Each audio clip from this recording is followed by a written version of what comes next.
All right, guys. So today we have AMC earnings. I'm in AMC. I hope it goes up. We also have ARM. A couple other stocks to watch. So yeah, be ready. ARM or AMC Q1 earnings, as well as ARM, Robinhood, Airbnb. Let me get some music playing.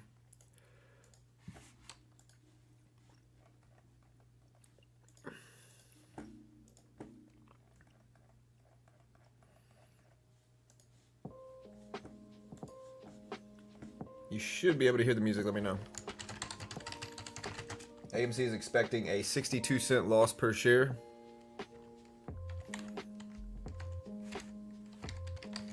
On revenue of $951.4 million.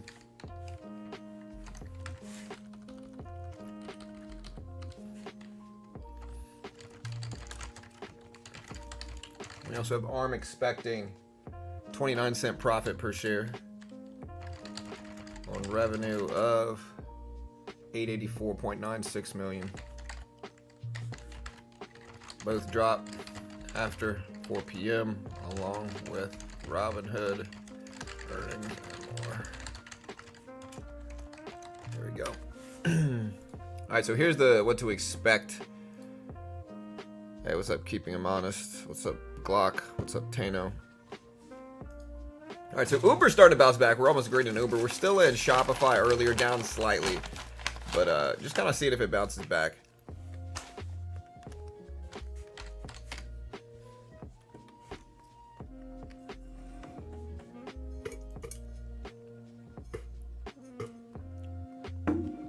Sorry, I'm chewing sunflower seeds. Don't judge me. Again, here's AMC at 317. So we're in it right now. Hopefully it goes up. Looking at the trends, AMC's been really, really flat since last year. You know, since it had the, AMC did its, got rid of the ape divvy. And since then, it's been essentially trending down from like $11 all the way down to $3. So, again, we'll see.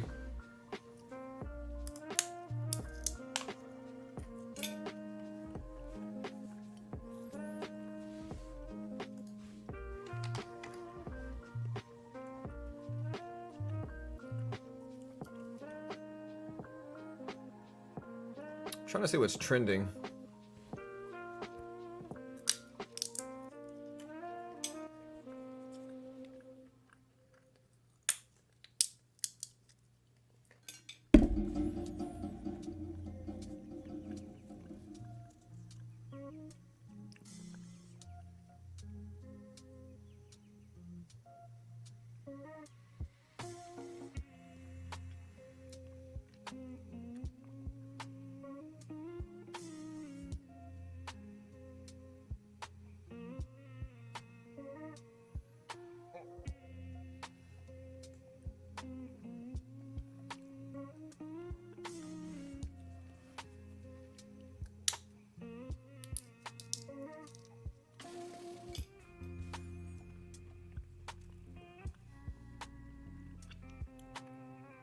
All right, so Shopify still at 62s.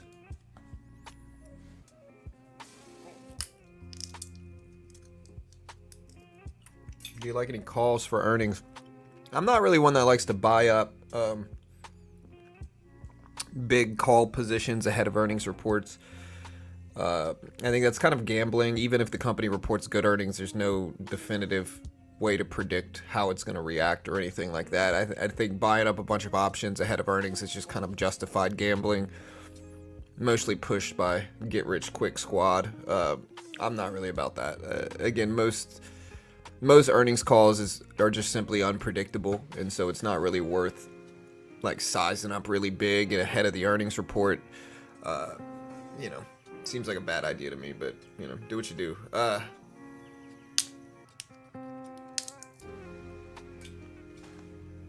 Let's look at AMC and their EPS graph.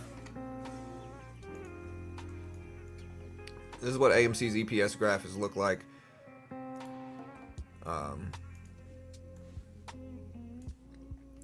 If we look at it, you know, they've been teetering back and forth towards profit. Let's look at the last year, where we had 259 loss per share, 170 loss per share, 10-cent profit per share, 8-cent profit per share, 85-cent loss per share. And again, this time they're expecting 62-cent loss per share. So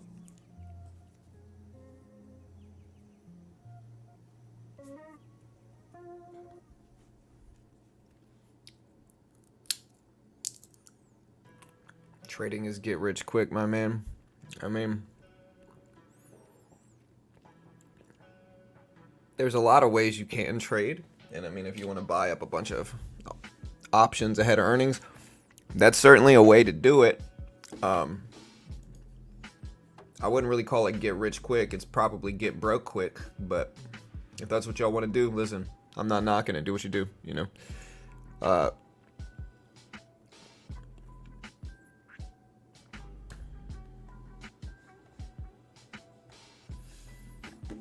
Again, here's AMC expecting a 52 or 85-cent loss per share, 85-cent loss per share. Again, we also have AMC longer term chart here. I'm going to put the short term chart. You know, ever since their float was consolidated, the range has been very light, very tight. It hasn't really been moving much. I think, you know, the range and volatility is slowing down into earnings.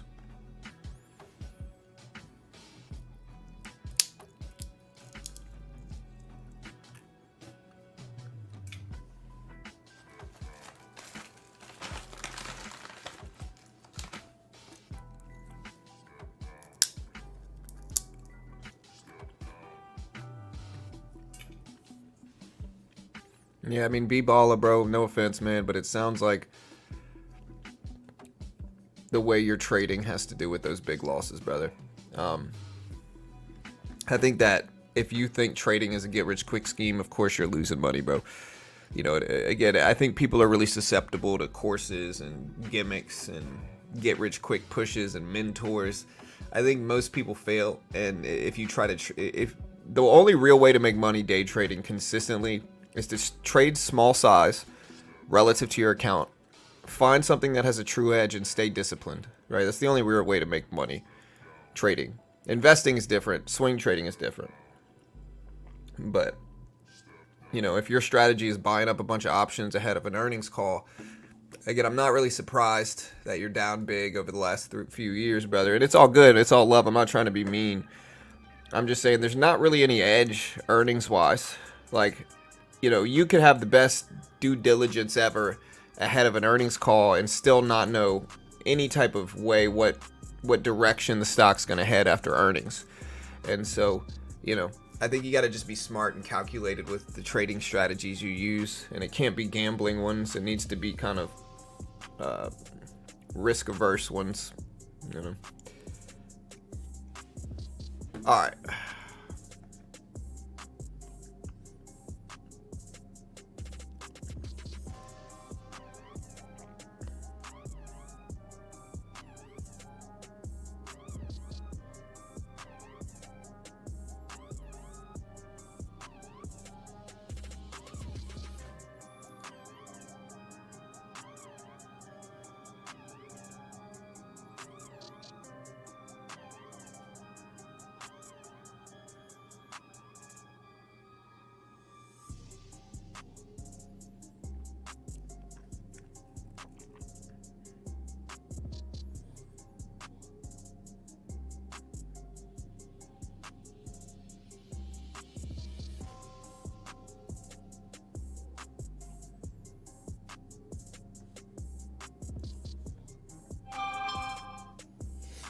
All right.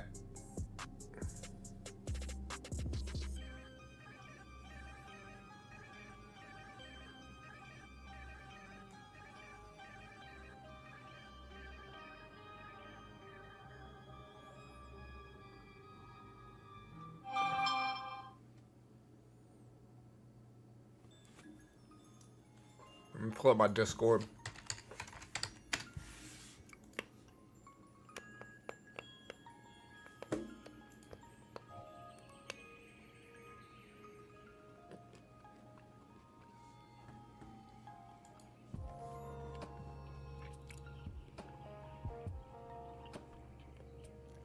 Arm have a link for conference call or not? Couldn't find it.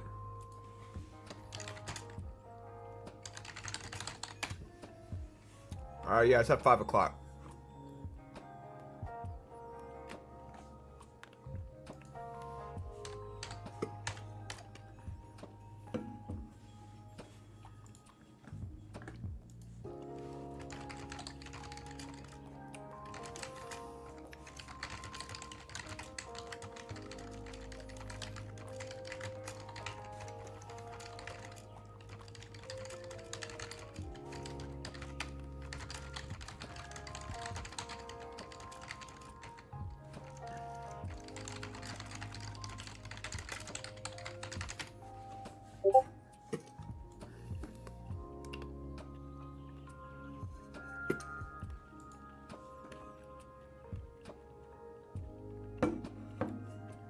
All right. Yeah, if you want the ARM earnings report here, I'll give it to you.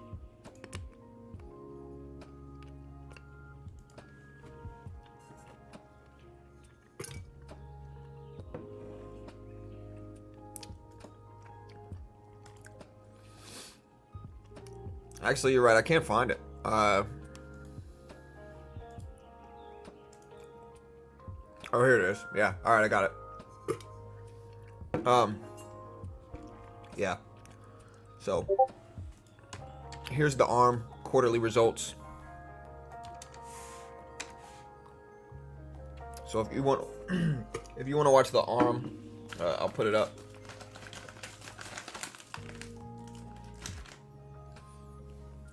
Still got 40 minutes. I'm gonna put a timer up on screen too. My daughter's team lost the softball. They were in the playoffs. They lost their man. The umpires were sketchy, dude. Every single call was for the other team, and it was kind of like it was an hour and a half drive away, and so I'm sure the umpires were from that area, and so we're biased towards the team we're in. Just sucks, man, because they decided the game. But hey, that's how it goes.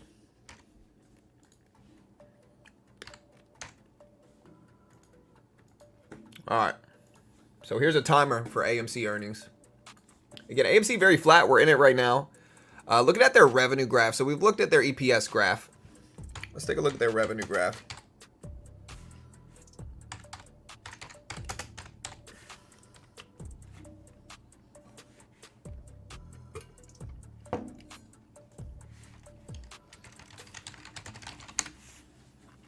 All right.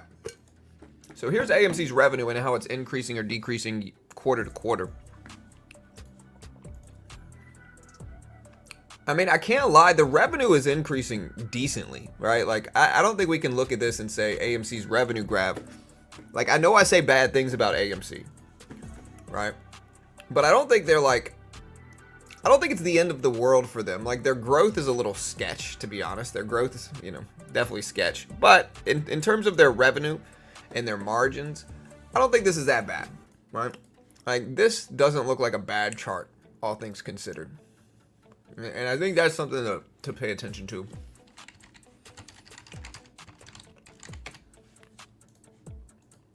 What do you think?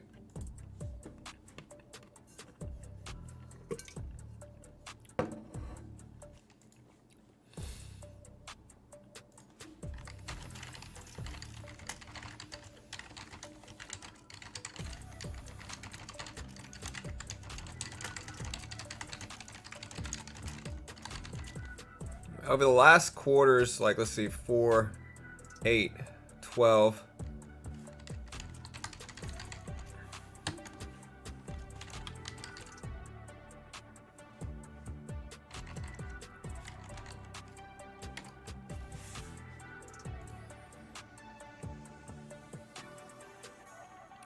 And again, I know I say things about their revenue, but the quarterly, for the last 15 quarters,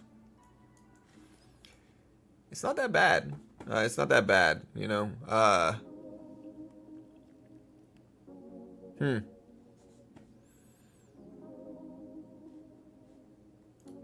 still testing AI.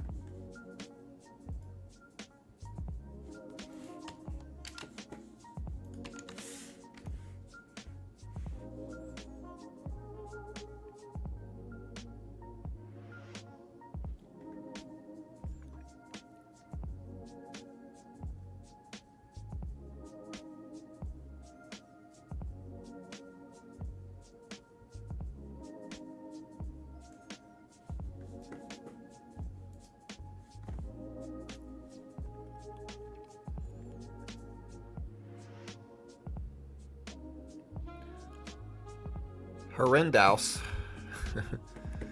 I think you meant horrendous, which is okay. All right. Again, ARM is the other big stock. Look, and this one might be a little bit more entertaining. Here's ARM. We also have Robinhood, which recently got a lawsuit going in. But ARM has been a very strong company this year. It's up to 107s. It looks interesting. We also have Robinhood dropping earnings as well. It's at 1780s. So, I mean, we got some... it's trying over here. Yeah. Again, I'm curious what kind of numbers we're going to get for AMC. Depending on the numbers, we might or might not cover. I mean, we're going to try to cover the earnings call. Let me do a poll.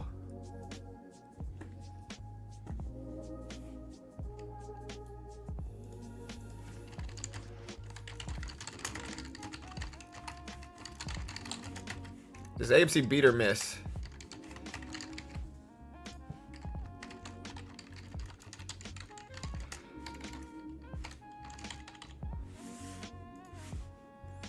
Vote on the poll. ARM with only 9% free float share is going to be a big move. Let's hope for the upside. Yeah, I mean, ARM is an interesting company. Remember, I bought ARM on IPO day for like 63 something. So I bought ARM literally on IPO day. Held it for a long time. And it's one of the big companies in AI. One of the new companies in AI. Uber starting to bounce back. We did dip by Uber this morning, and we're now green on that one. That's cool. All right. Boeing's still up again today. We bought CVS a few days ago. Still in Delta. Still in Ford. Still in GameStop. In AMC. We're in Google. Home Depot. Still green on that one. That's nice. Honeywell. We're still in that. Intel. Intel, man, been red every freaking day. I've been kind of adding to it. I don't mind adding to Intel as it dips. I think Intel is going to survive as a company. And I think patience is the name of the game for Intel right now, personally. What do you guys think? Do you guys think Intel can hold? I really don't know here. I think it's kind of iffy. But I think it'll probably hold. Not 100% sure, though.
Intel kind of bounces back up. It's always back up at 30s as well. Shopify bouncing back too.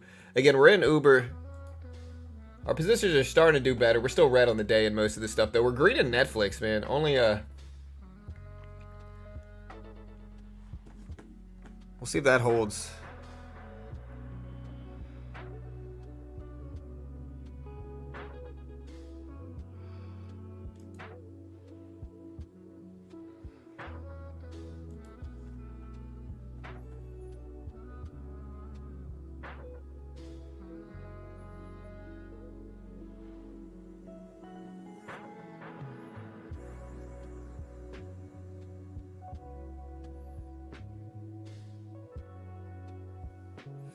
All right, ARM back up to 107s here.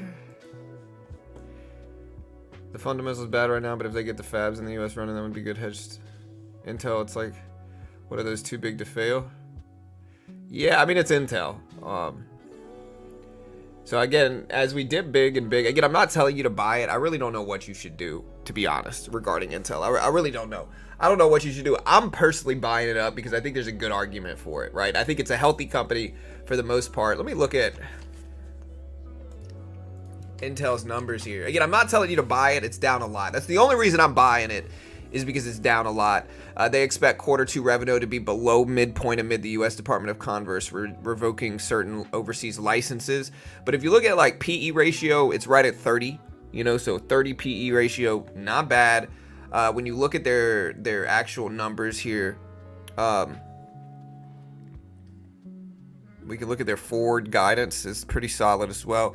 They don't really have a PE ratio because the last 4 quarters had a couple losses in there, but still, the point remains they're not crazy unrealistically priced, and I think $29 a share is reasonable. Again, I'm not telling you to buy it. I don't know what's going to happen. Not an investment professional, of course, but it makes sense, I think.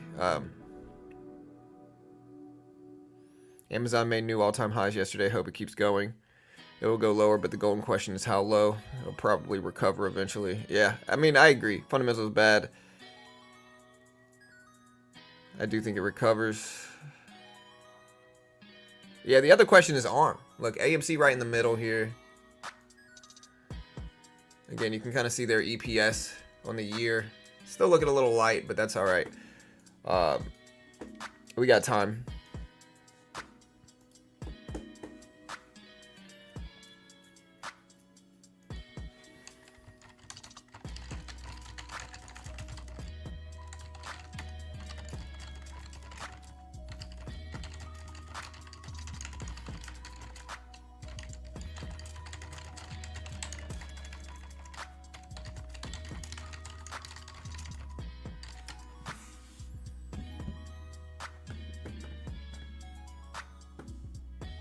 Amazon made new all-time highs yesterday. Hope it keeps going. Yeah, Amazon hit 188. All-time highs are about 189, basically right under 190, which is a post-split price of Amazon, I think, right? Again, Shopify's starting to come back. We're in it. Uber bounced back as well. Yeah, so we're green on Uber.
Arm trying to come back. Anything else that's big already? We got Airbnb. The question is, what does Airbnb look like recently? Like, it really is the question, because Airbnb, man, I've heard a lot of negative press about Airbnb over the last 6 months about whether it's actually like a justifiable thing anymore. The fees are so crazy high, right? Like the fees, the everything like that.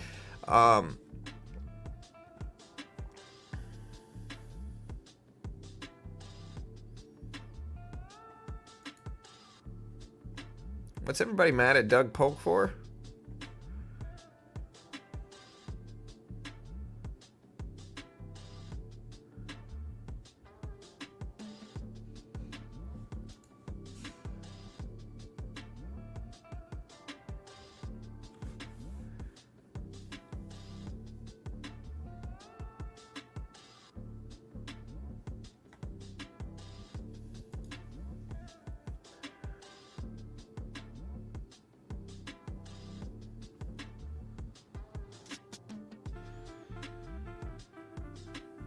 All right, everybody's talking about what Doug Polk says. I gotta mute this music here for a second. So everybody's so upset with Doug Polk. I don't understand why.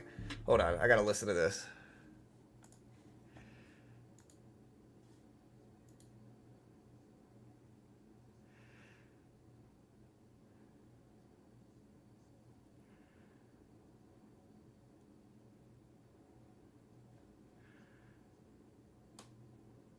Okay, if y'all want to hear this, y'all probably can. Eroding the fabric of the community. And so just to give you some context for this argument, Doug Polk, a professional poker player, millionaire, right? This dude, honestly, he's just a great freaking poker player. People can say whatever they want. One of the best heads-up players in the world, right? A guy, his content's hilarious.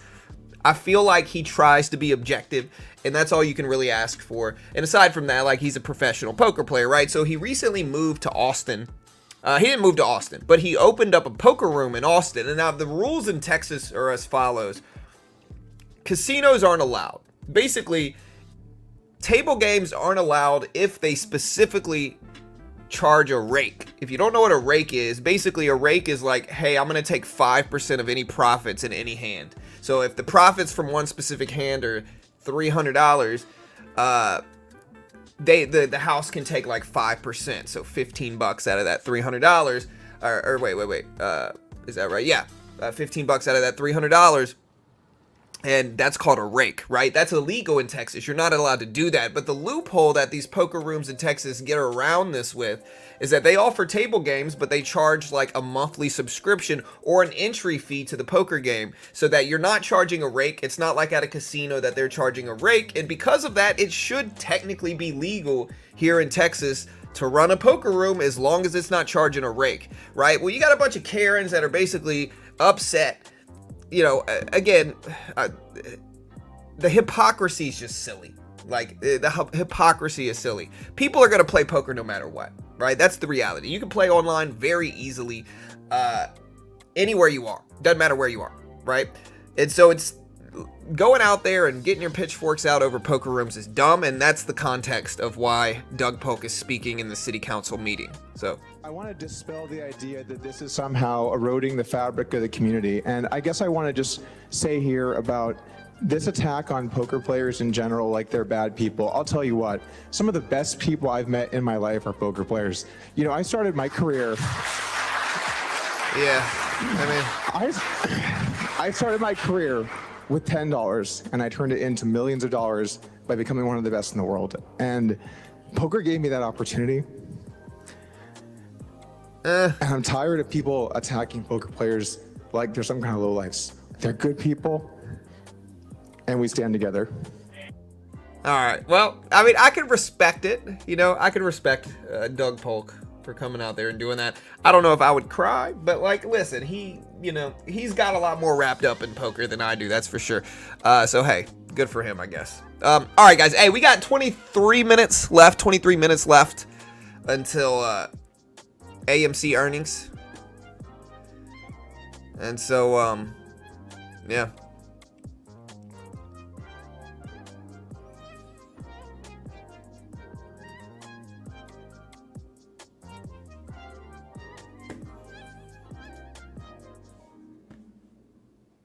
Let me look at our poll numbers. We did do a poll. We asked people, does AMC beat or miss their earnings? 47% say beat, 40% say miss, 14% say I don't know. I respect the I don't know crowd. I really do. Because who freaking knows, man? Honestly, AMC earnings are scheduled to release at 4:15.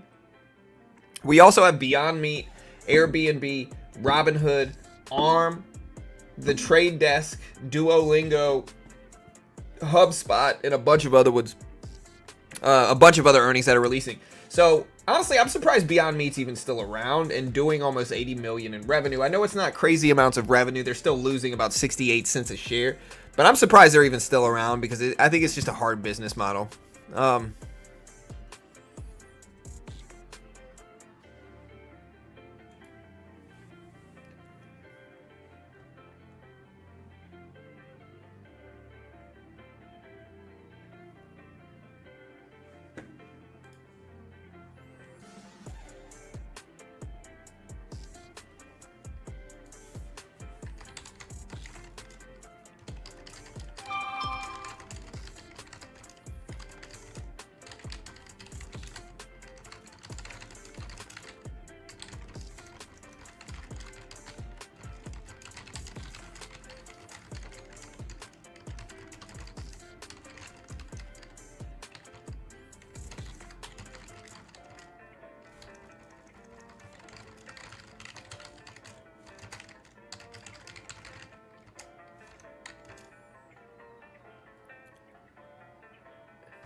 All right.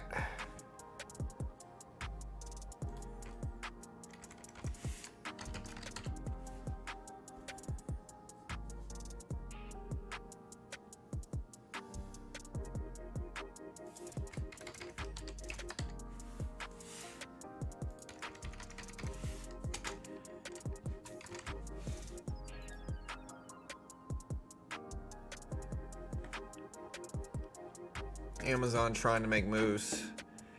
What do you think about AMC earnings? I think it's a tough earnings call. I think AMC's had a pretty good earnings trend in terms of revenue. I think AMC's revenue has looked decent in terms of their graphs for revenue. Like, look, here's their revenue graph since 2020. You know, so I think their revenue graph has looked solid. Now, do I believe that, you know, their revenue they're expecting today, let's take a look. So they're expecting 951 million. So again, here is a billion. Last time they showed up at 1.1 billion. So they are expecting a decrease again at 951 million, which I would, you know, right around here is what they're expecting to show up today. So like, again, right around here is what they're expecting to show up today at. And again, I don't know what that means. I don't know if that's good, bad. I don't know if they're going to do well. I don't know if they're going to do poorly. I'm not one of those people that are just going to pretend like I know exactly how they're going to do and that they're going to do great and you should buy it or whatever. That's just not me. Again, we'll see what happens.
I'm going to drop for sure. We'll see.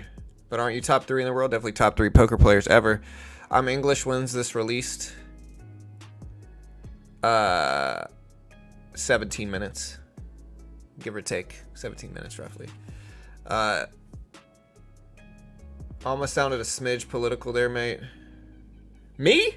Political? I mean, dude, I'm a capitalist, bro. I'm not even like I'm not hiding the fact that I'm a capitalist. Now, I think I'm pretty neutral politically. Like, I don't care about a politician at all. But I'm a capitalist. I think if you trade stocks and you pretend you're not a capitalist, you're a massive hypocrite. And so, you know, I'm a capitalist. I don't think any other structure has ever really worked historically. And I think with capitalism, the people who get power have to work for it and earn it most of the time versus just kind of blindly giving some random power and then they don't respect it and they, you know, and I'm not, and there's always going to be corruption in any type of structure. But capitalism, I think, has a good reward system, and I think that's how it should be. And of course, nothing's purely fair. Nothing's 100% fair. It's never going to be. But I think capitalism is the most fair, you know. The best we can expect. Nothing else has ever really worked, despite what anybody says, you know. Outside of that, though, I mean, I don't care about any politics, you know. I think the more wrapped up you get in politics, you know. But, yeah, so we do have AMC earnings dropping today. Again, AMC expecting a 62-cent loss per share, 62-cent loss. We'll see if it holds.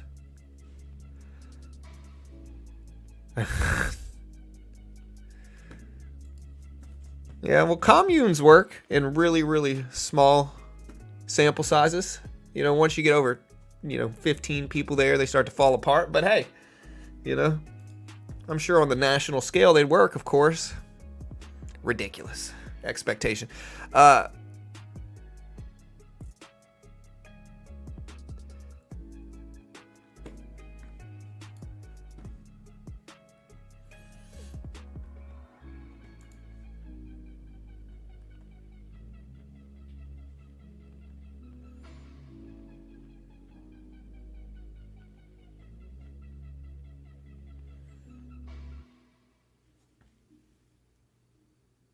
All right, Robinhood at 1780s here. So again, Robinhood's the other one. Didn't they recently get sued for something, right? I'm trying to remember. Hey, what's up, David? Actually, I was referring to your poker rant earlier. It's just hypocritical, man. You gotta wonder what it's not so that I'm being political. I'm just kind of anti-Karen. Like, if you're a Karen and you're going out there just complaining and making big deals about things that don't have anything to do with you, you probably just ain't got much going on in your life, right? Like, I'm not really political. I'm just kind of anti-Karen, if that's a thing. That's what I am. Again, Uber's still bouncing back. It's at $66 a share. Yeah, we look at the guidance for AMC here, right? So AMC, again, guidance numbers.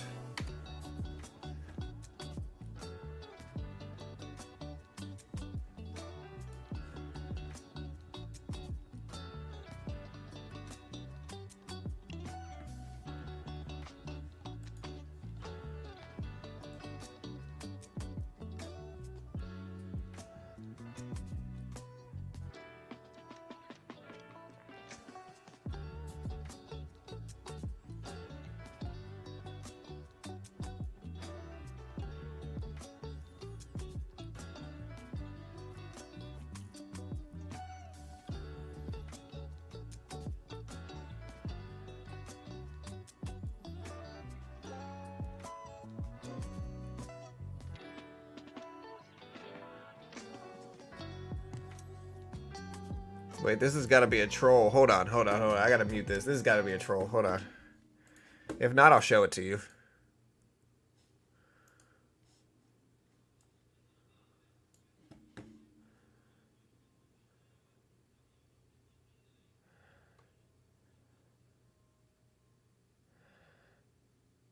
Is he telling everybody to short right now?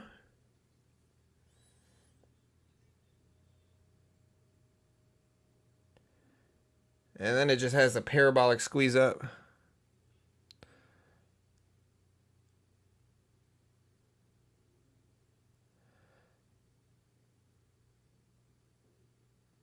He's got to be waiting on like earnings or something.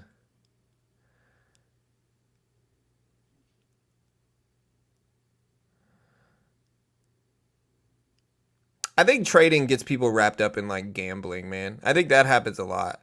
Like if you're ever addicted to the rush of taking some huge risky positions, you got to feel the butterflies in your stomach. Seriously, just walk the freak away, man. Like walk away. It's not for that. It's never meant to be that. Justifying gambling by using a market in which some people like relate it to intelligence and then using that to try to look like, again, a lot of people are just addicted to gambling. I'm watching this guy, I don't know if he's like over in India or somewhere, and he's doing like a class. He's doing some type of class about trading, right? He's doing some type of trading class, and he's telling everybody in the class to short, apparently. I'm not 100% sure, but he's telling everybody to short, I'm pretty sure, in the class. And he's on his phone, and he's got a big TV screen where he's taking his positions, trying to teach them how to trade or whatever. And he's like really short, I guess. And then it's either earnings or economic data comes out, and whatever security he's trading just shoots up, just flies up, right? He immediately gets like quiet, silent. I'll share it to my Twitter account if you want to follow me. It's at Beginner Trades. But again, I see it, and I just understand, like, people get wrapped up in gambling. I just shared it, though, if you want to watch it, but still. Man. Boeing's another one that we're watching here. AMC, guys. Boeing flew up today. Wow, I didn't even realize this. Hey, good for it. Again, AMC very flat. AMC's been flat all year. Maybe this earnings will pull them out of it. We'll see, but...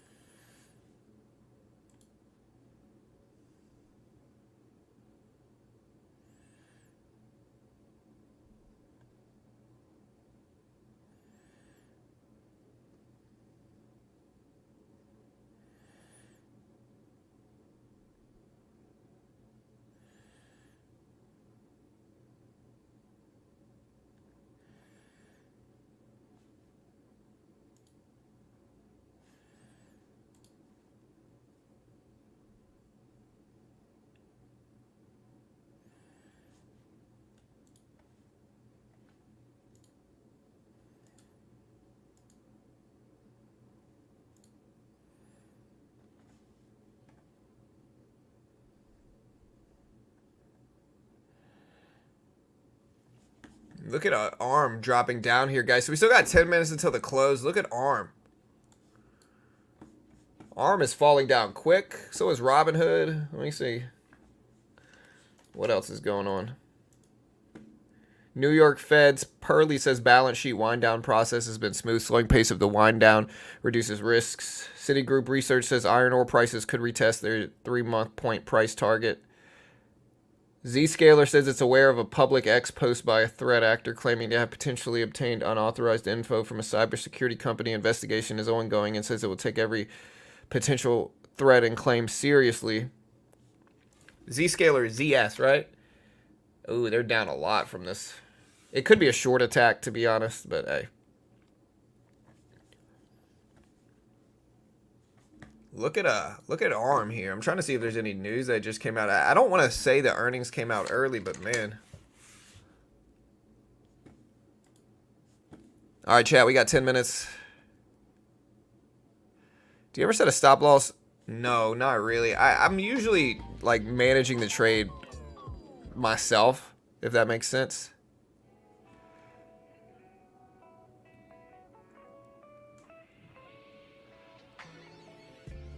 Yeah, I mean, I'm not surprised. The same people that are going to be freaking... the same people that are going to be teaching day trading classes to a bunch of randoms, like, in their neighborhood, are going to be the same ones that would behave that way, right? Most of the time, they're gamblers. Again, let's just be real here. Yeah, the music should be back. Yeah, I'm trying to see what the news is. I don't know if somebody's just unloading some size in ARM, but I don't see... Let me check social media.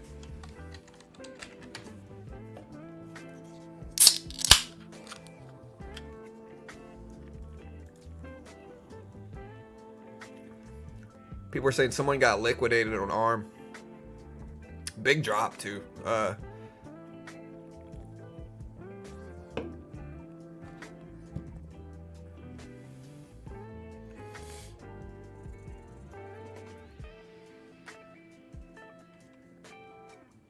Yeah, I don't see any news. Somebody says feels like an earnings leak for ARM. It's right back up there. It's at 106.30. So if it did leak, they got it under control pretty fast. Again, Shopify is starting to bounce a little bit here, chat. Again, ARM expecting 29 cents a share. We got Robinhood as well. Robinhood recently sued, I thought, right?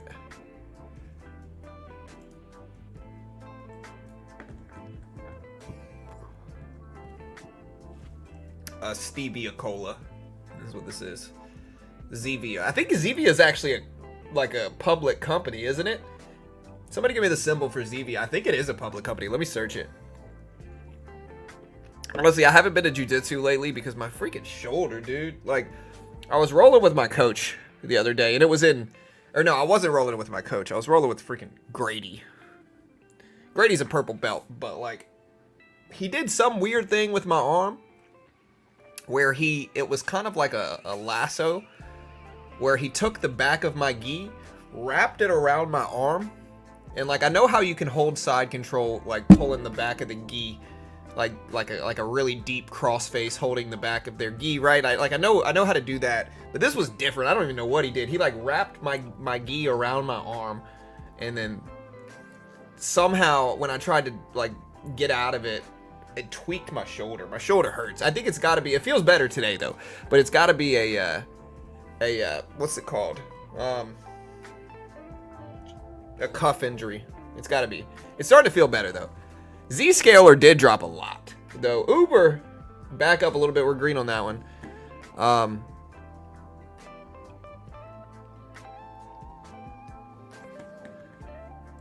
Again, AMC at 318s, Robinhood at 1770s.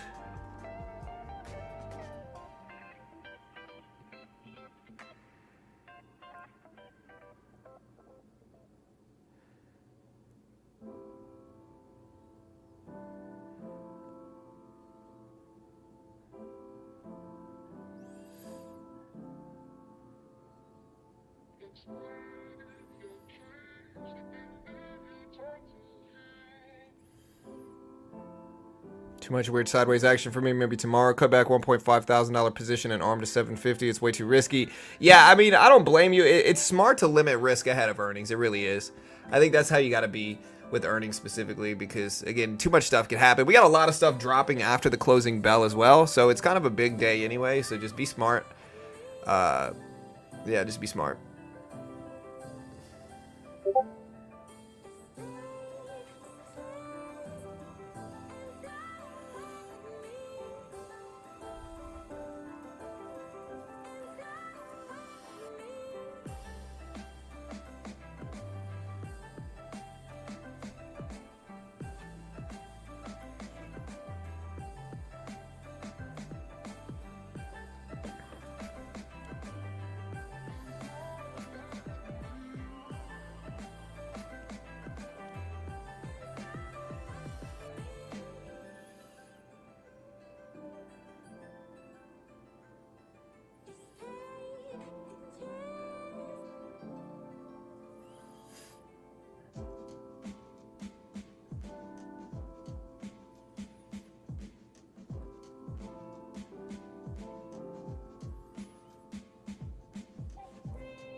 All right, guys. So we got 2 minutes left until the closing bell. A little bit over that, about 2.5 minutes. Zscaler completely back. Again, we do have Robinhood, Airbnb, Trade Desk, AMC, Beyond Meat, Duolingo, ARM, and more. You can see ARM on the left side. It dipped a little bit ahead of the closing bell. AMC in the middle. It's at 317. It's very, very flat. And then we've got Robinhood on the right side at about 1780s here. What did DraftKings ever end up doing?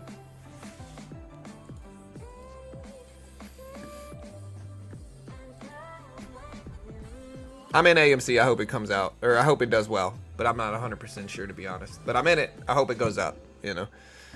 I'm in it. I hope it goes up. That's the best I can ask for. Again, Uber at 66.50s.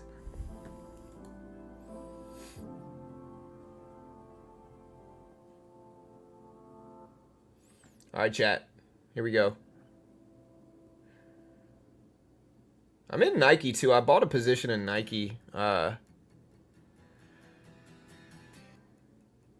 hoping it would bounce back. It kind of did. All right, chat. We got 1 minute, a minute and 20, a minute and a half.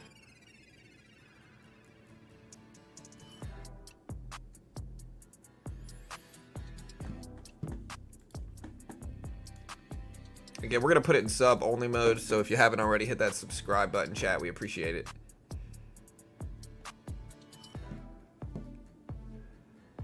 We got about a minute left until the closing bell. Most of them don't drop at the closing bell, though. Most of them drop a little bit after. AMC is scheduled for 4:15.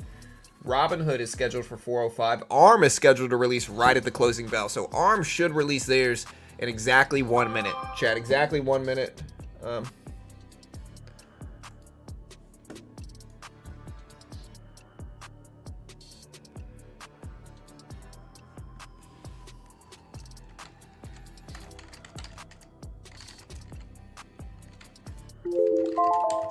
All right, chat, here we go.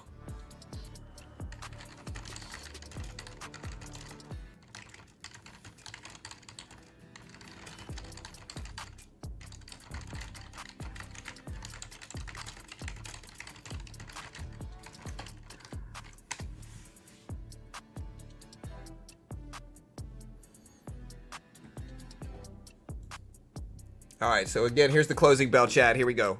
Again, we're in sub-only mode, so hit that subscribe button if you haven't already. We appreciate it. All right, here we go. Watch ARM. ARM on the left side is supposed to release right at the closing bell. AMC is supposed to... There's the close. So again, ARM is supposed to release right at the closing bell. AMC is supposed to be 4:15. Robinhood is supposed to be 4:05. But you'll be able to see when they come out. You'll be able to see them move. ARM is technically scheduled to drop right now, so we just got to wait and see. Goldman Sachs says OPEC is likely to extend cuts in June on higher inventories.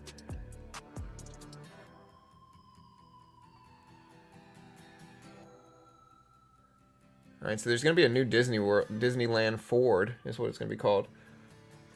All right, let's watch. Here we go.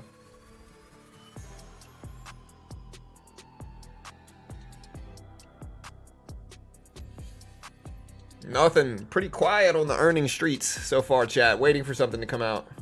Goldman Sachs again says OPEC is likely to extend cuts. Citigroup says iron ore prices should retest highs. All right, so Hood is up to 1790s. There goes Robinhood. It looks like Robinhood might be out, but I'm not 100% sure. But they're up a little bit. Still watching for ARM, which is really supposed to drop like right now.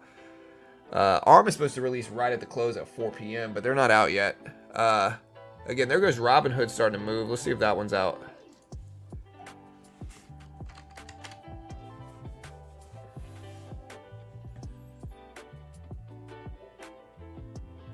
All right, Robinhood all the way down to 1805s. It's moving a little bit, but not a ton. No, Mara's not today. Today is ARM, Robinhood, Airbnb, Trade Desk, AMC, Beyond Meat, App, Duolingo, ET, Solar Edge, IONQ, Sunrun, Bumble, Magnite, Instacart. So, but I don't see anything out yet. The only thing that could be out is Robinhood, and I don't see anything moving there either.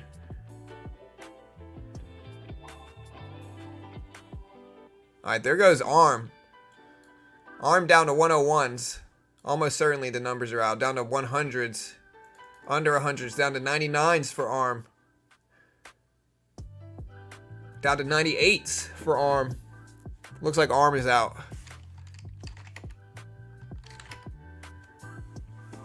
Okay, so ARM did report.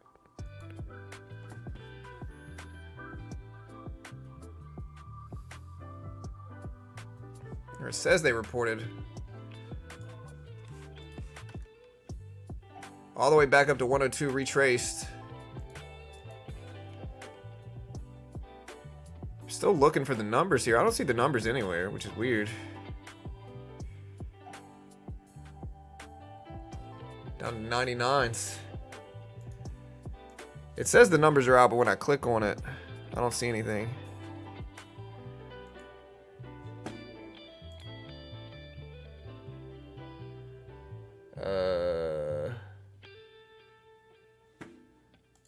News and events.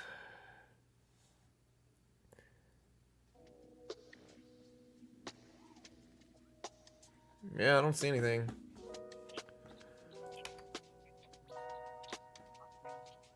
Strong tailwinds heading into fiscal year of 25. AI is driving increased demand for ARM-based tech across all ends. There is now expanded support for generative AI accessible to all devices using ARM platform.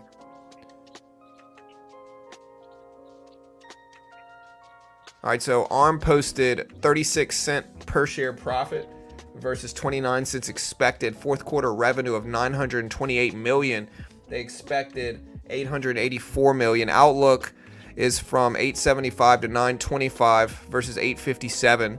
Outlook adjusted EPS is 32 cents to 36 cents versus 31 expected. Fiscal year 25 adjusted EPS 165 versus 154. ARM did much better than expected everywhere, which is surprising that it's down this much because, again, they did much better than expected almost everywhere that I can see so far. Again, 36-cent profit, revenue is higher. Airbnb is also out. They posted 41-cent profit versus 24 cents expected. Revenue of 2.14 versus 2.06. Here's ARM right here. I'm seeing it reported on a number of different places. Also, here's Airbnb. Yeah, and look, so again, now ARM's starting to reverse, as it should. I mean, guidance was good, EPS was good, revenue was good, Outlook was pretty good universally here, and so I'm surprised it dipped at all, to be honest. It's back up to 108s, starting to crush it now. So, again, the guidance numbers for ARM were fiscal year 2025 outlook, adjusted EPS was 165. They expected 154. First quarter adjusted EPS was 36 versus 31. First quarter revenue guidance was 925 versus 857. Fourth quarter revenue 928 versus 880s is what I'm showing here. All right, so there goes Robinhood. Robinhood ripped up to almost $20 a share.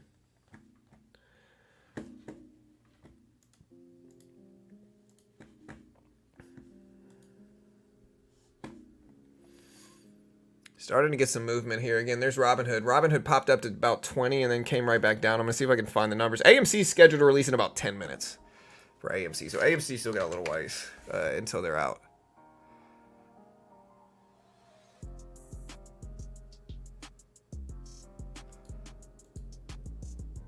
Yeah, so AMC's not out. Robinhood, though, had a nice little pop. So yeah, Robinhood is out. They posted record net deposits of 11.2 billion, record revenues of 618 million versus 534 million expected, up 40% year over year. GAAP diluted EPS of 18-cent profit per share versus 5-cent profit estimated. So better than expected everywhere for Robinhood. They said including net positive transfers from every major incumbent brokerage firm, record net deposits of 11.2 billion. Gold subscribers reached a new high of 1.7 million, up 42% year over year. They said, quote, "We continue to aggressively execute on our product roadmap in Q1, leading all-time highs for net deposits and gold subscribers," said Vlad Tenev, CEO and co-founder. Quarter two is off to a strong start, with April being our highest month of the year for net deposits and gold subscriber growth, and we're excited to see strong interest from over 1 million customers in Robinhood Gold Card. We delivered significant revenue growth and margin expansion in Q1 as we remain focused on driving another year of profitable growth in 24, said Jason Warnick, CFO. In quarter one, we set records for quarterly revenue, net income, EPS, and even we stepped up our marketing and growth investments, end quote. So again, Robinhood not really reacting like they probably wanted to from these numbers, down to $18 a share. So down a little bit on their earnings here. Again, I'll put these numbers up in chat so you can see it. Yeah, I mean, Robinhood's, they're getting better. I think they were a little slow to create an advanced platform. I think that was one of their biggest mistakes they made as a company. Robinhood, new traders use Robinhood because it's simple, it's easy.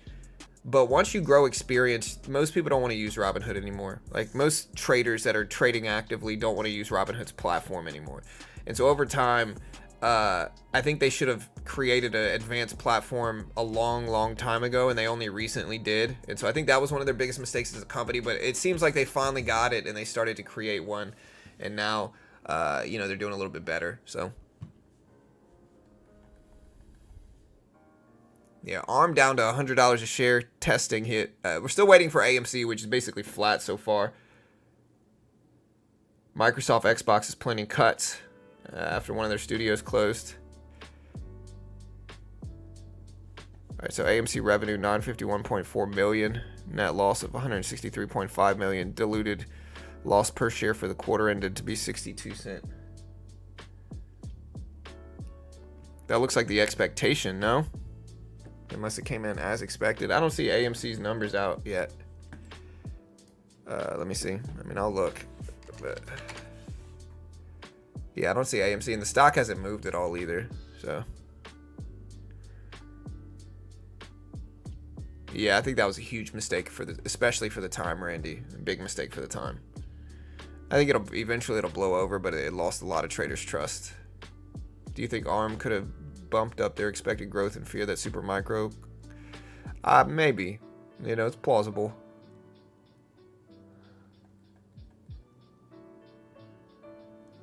ARM numbers were pretty good everywhere that I saw them, to be honest.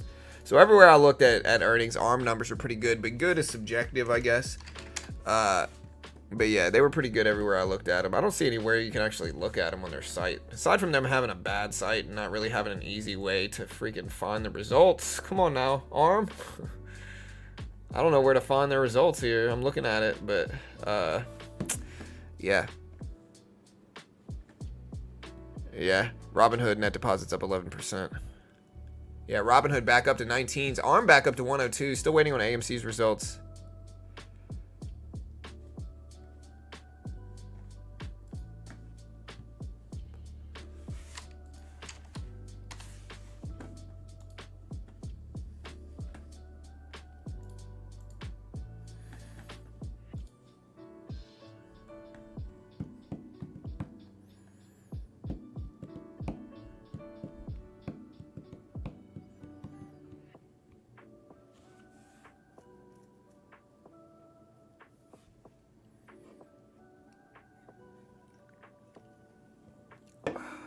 All right.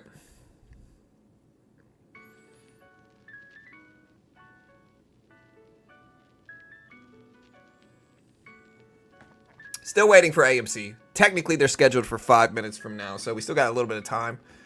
But we still got to wait for AMC. AMC right in the middle. ARM still riding up again. Or ARM still down. Robinhood still moving up. Yeah, it's called barcoding is what it's called, Sam.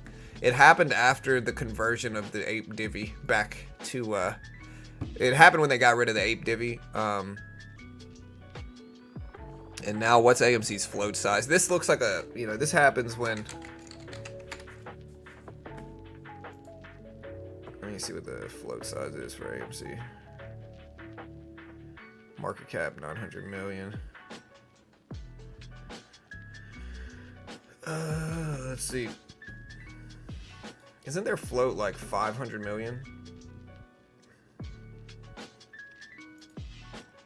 Short float about 20%. Market cap about a little bit under 900 mil. All right, watch it AMC. Again, ARM's starting to test these bottom levels here. Short float, 274 million. Okay, so yeah, they've got about 300 million shares in the float. So it's not as what it once was, but they've just lost range since the conversion. Still waiting for the numbers for AMC to drop. They drop in about 3 minutes. At least they're scheduled to. Robinhood's still moving up. ARM on the left side still moving down.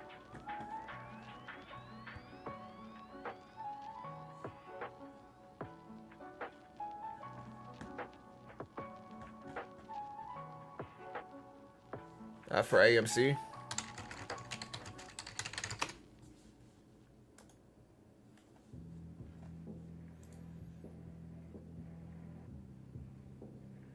Yeah, I'm on the AMC site. Webcast is going to be at 5 o'clock, so we still got about 45 minutes, but stick around. Earnings supposed to drop sometime soon, about 23 minutes. Or, I'm sorry, in about 2 minutes.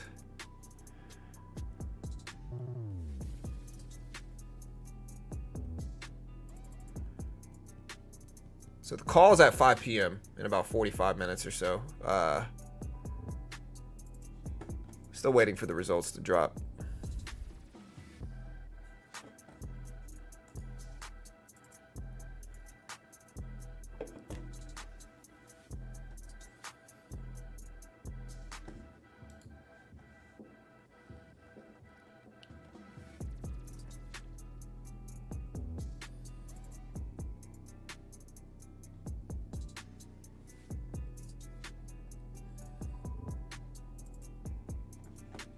Somebody's asking about Quant Tower. I like the regular. All right, look, AMC down to 315s. We're supposed to drop in about like a minute. Maybe a little bit less than that. Yeah, about 45 seconds or so.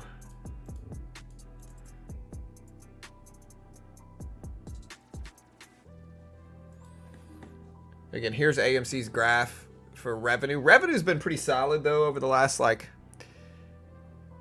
15 quarters or so, last 4 or 5 years. The revenue has increased. Now, it's not where it was prior to 2020. 2020, you can see, kind of threw a wrench in AMC's revenue. You know, you can see they never quite recovered from it, but they're starting to get back up there. The big thing is, like, this big, like, slump you can see from 2020. Remote viewing, streaming, direct to streaming, all that stuff affecting them. But their revenue has picked up. You know, their revenue has picked up.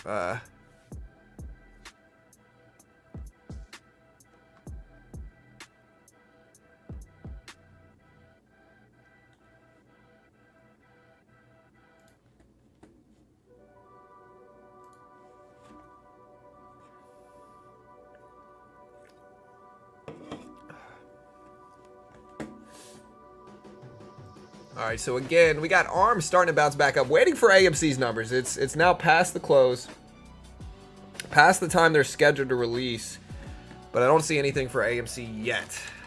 Nothing for AMC yet. They are down a little bit. I'm checking all the sources.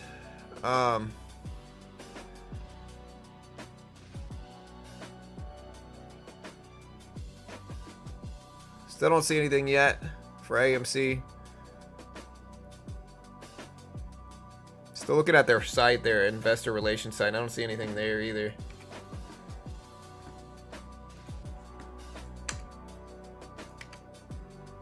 They got their webcast scheduled, but I don't see the results yet. AMC still at 316, so we're sitting tight waiting.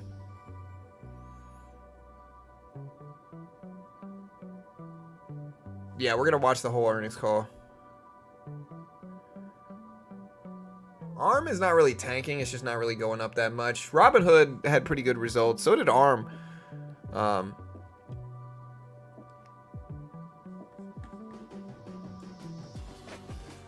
So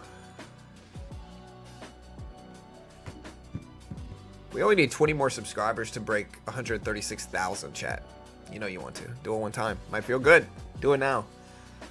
All right.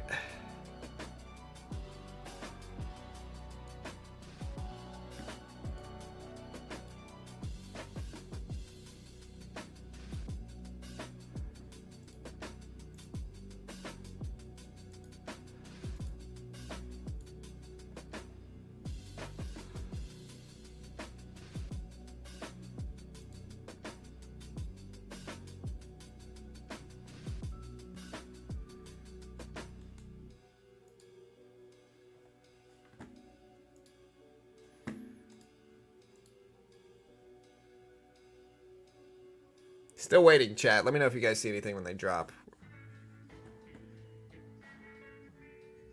Like the chill vibe. Can you look at Airbnb? Yeah, so Airbnb did release their numbers. So Airbnb came out with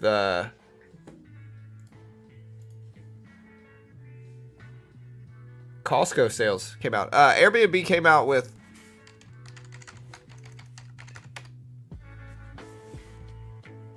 $0.41, beat the 22-cent estimates.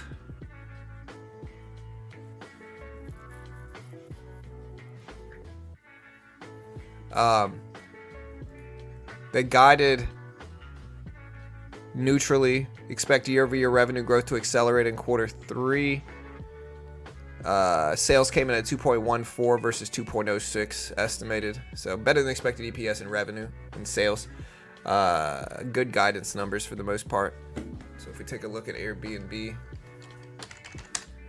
They're down a lot, which has kind of been happening a lot this earnings season where good results dip.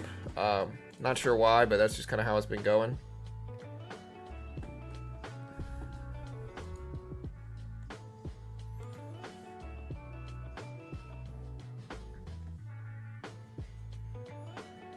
Yeah, I'm in AMC right now. I'm not, again, I don't know what's going to happen to it, but I'm in it. I hope it goes up.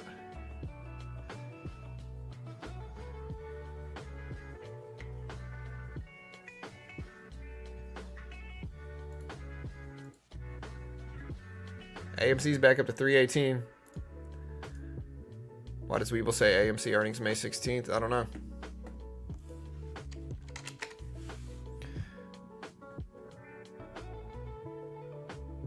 Yeah, I mean, they're today. Again.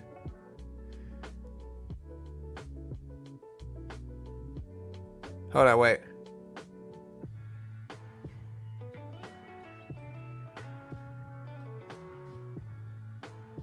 Yeah, so they're scheduled to drop, but they're not out yet. You can see they're scheduled to drop right here. Like, look. Their earnings call is going to be today at 5 o'clock Eastern. I just don't know when the results are out. Like, they haven't... Like, nothing is showing up. Yeah, so they're just late. Yeah, they're just late. I don't know why they're late, but again, they're late.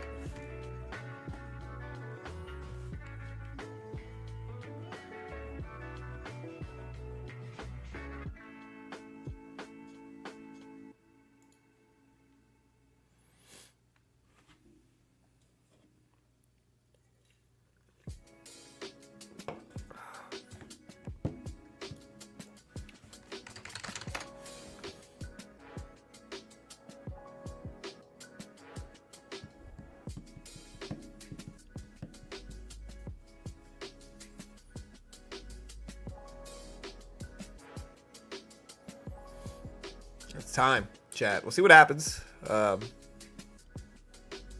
Still waiting. We should be able to tell when AMC numbers are out by the price action. Like, that's how we should know they're out, by the price action. But again, I remember people saying no for GameStop, but it went up for a good bit, and so did AMC. Yeah, I mean, we'll see. I hope it goes up. AMC's not in the NASDAQ.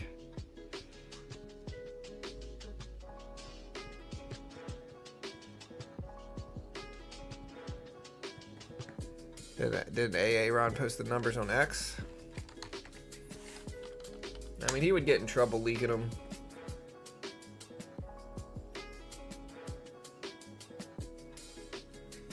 He gave a shout out to Billie Eilish, Dolby Digital, Apple Music.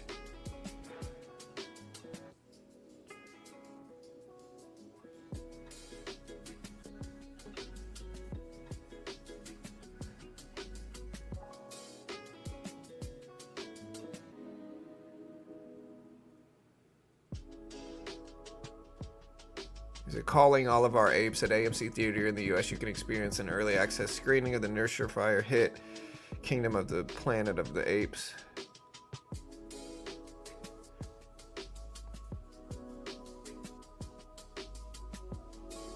I'm excited. So that's the new Planet of the Apes movie. It has Caesar in it, right? I think I've seen the trailer.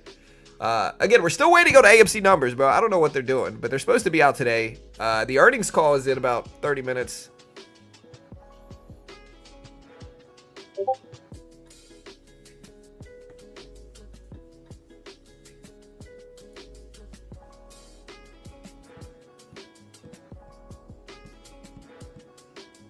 I go live every day, a couple times a day, if we got something big going on.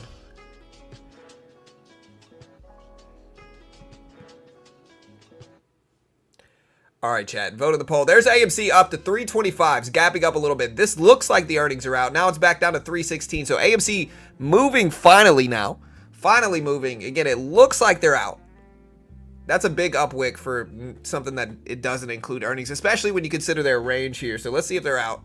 They should be out. Let me check the site.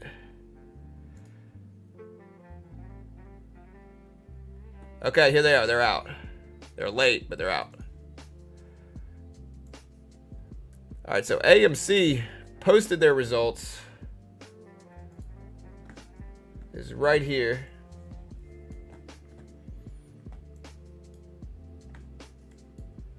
All right, so AMC up to 329s. Revenue was 951 compared to 954 in the quarter one of 2023, but compared to the 951.4 million, they showed up right as expected. Net loss per diluted share was 62 cents compared to the 62 cent expected. So as expected, better than the 171 loss. Adjusted EBITDA was 36.6 mil compared to 7.1 million for quarter one, including in the year's prior quarter. Results ended March 31st. Previously disclosed 16.7 million benefit adjusted EBITDA related to an early termination of theater lease.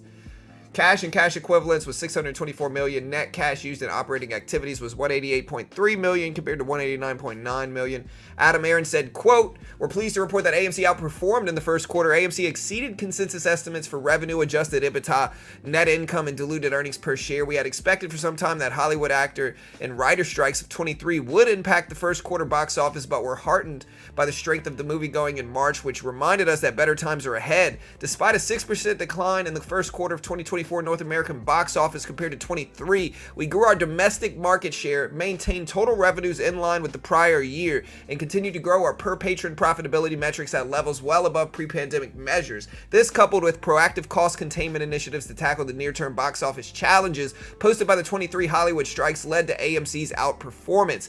Aron added, quote, "Building on the tremendous capital market strides we had taken throughout our recovery, early in the first quarter, we successfully reduced our debt principal by another 17.5 mil through the profitable exchange of debt for 2.5 million common shares. Since January 1, we have now successfully reduced the principal balance of debt and deferred rent by more than 974 mil. We ended the first quarter of 24 with 624 million of unrestricted cash, and since the end of the quarter, we've also raised an additional 124.1 million of gross proceeds from the sale of 38.5 million common shares. Looking ahead, we're committed to continuing our efforts to reduce debt, extend debt maturities, and bolster our cash reserves as opportunities arise." He also said, "While the second quarter box office will continue to be affected by the Hollywood strikes of 23, we continue to be ebullient about the upcoming film lineup in the second half of 2024 and throughout 2025, with many more great films slated for the remainder of 25, 24, and into 26. We're exceedingly confident on our ongoing recovery trajectory. I would also like to highlight an announcement made just yesterday capitalizing on the enormous success of Taylor Swift in 2023 and Beyonce films. We continue to interact with several of the world's greatest musical artists.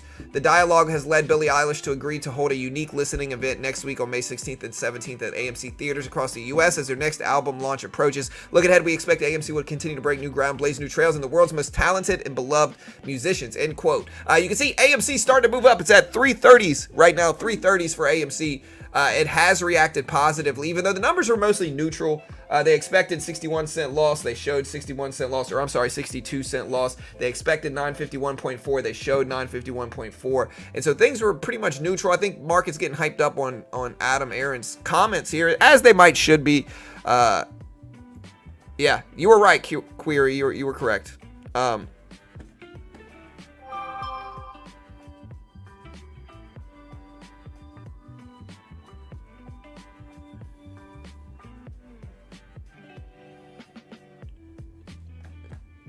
Yeah, again, I'm just reading the quarterly report, guys. This was reported May 8th, 2024, which is today. I'm just reading the report. Again, they're up to 334s. Let's see if it continues. I'm in AMC. I want this to go up. I'm not mad at it happening, that's for sure.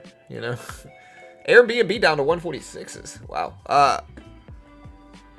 So, hey, let's see if it continues. Again, we got the earnings call in about 30 minutes.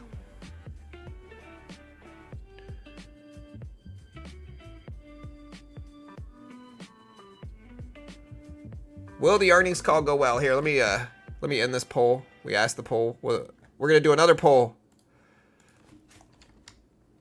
Will the AMC earnings call cause a bullish or bearish reaction?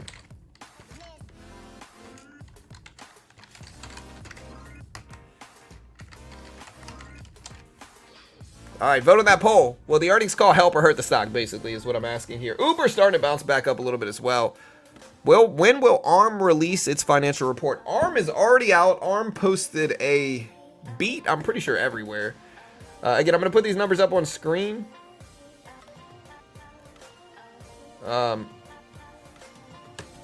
Here's the numbers that they put out. Adjusted EPS is a little bit different than what I stated, but that's okay. Here's the numbers. Again, ARM posted... I'll have to go back and find ARM numbers. But ARM posted better than expected, I'm pretty sure, everywhere. So did Robinhood. ARM posted 36-cent profit. They expected 30-cent profit. Revenue of 928. They expected 875. So much better than expected for ARM. Its numbers are already out. You can probably find it on their investor website. Guidance for ARM. I'm pretty sure guidance was better than expected.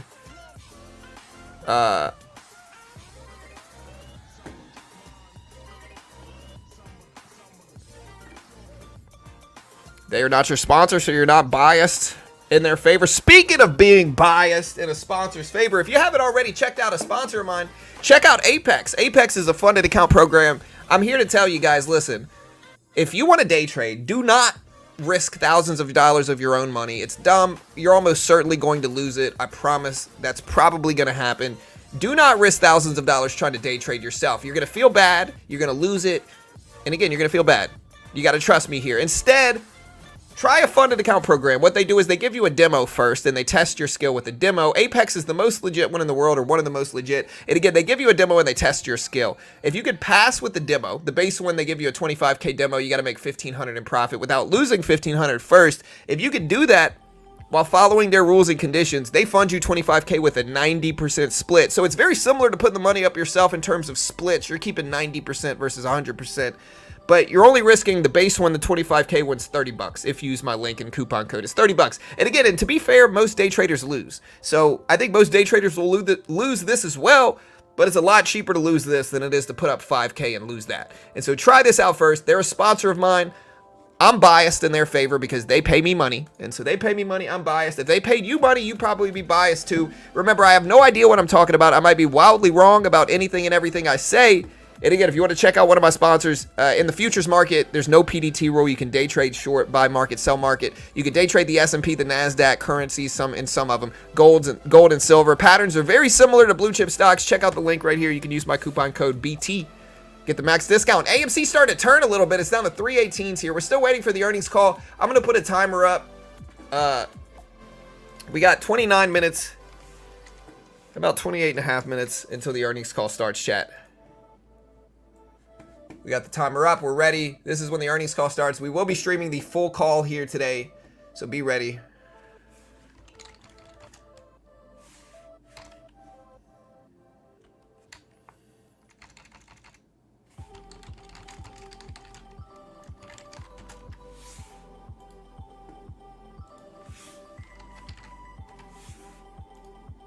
All right, so we're dipping down. We're at 310s, 308s for AMC. It is starting to turn a little bit.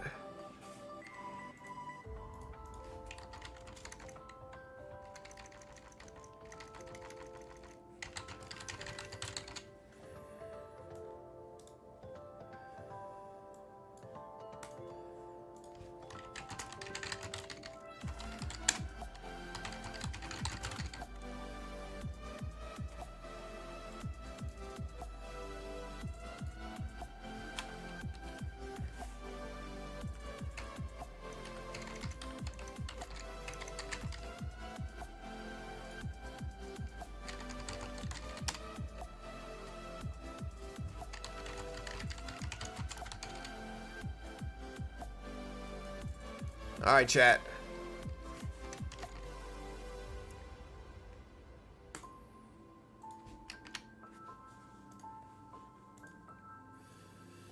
All right, guys. So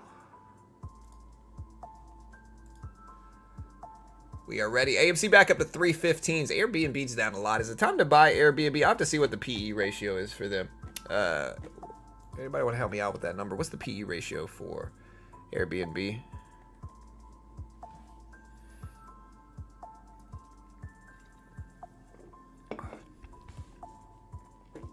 All right. It's almost time.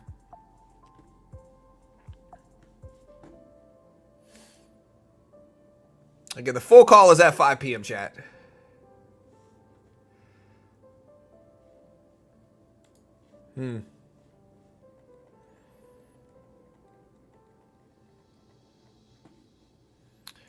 Oh.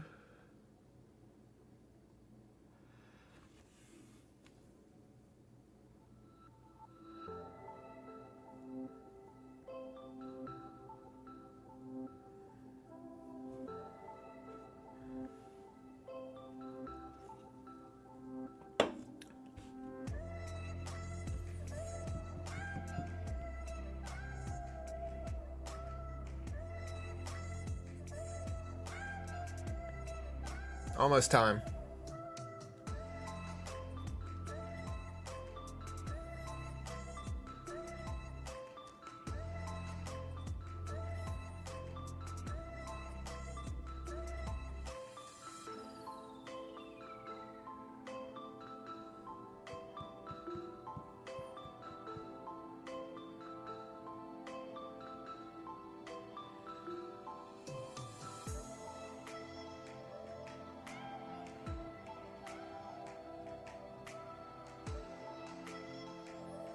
All right, AMC completely flat.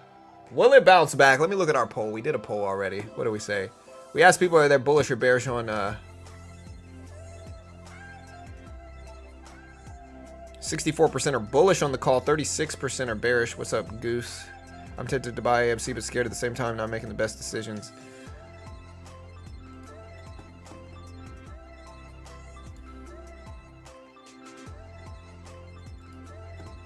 I like the channel, brother. I like the channel. Kind of a cool channel, dude. I'll have to check you out, dude. That's a cool channel, man. Shout out to Goose Pimples. Love the name, by the way. That's a great name. Cool channel, bro.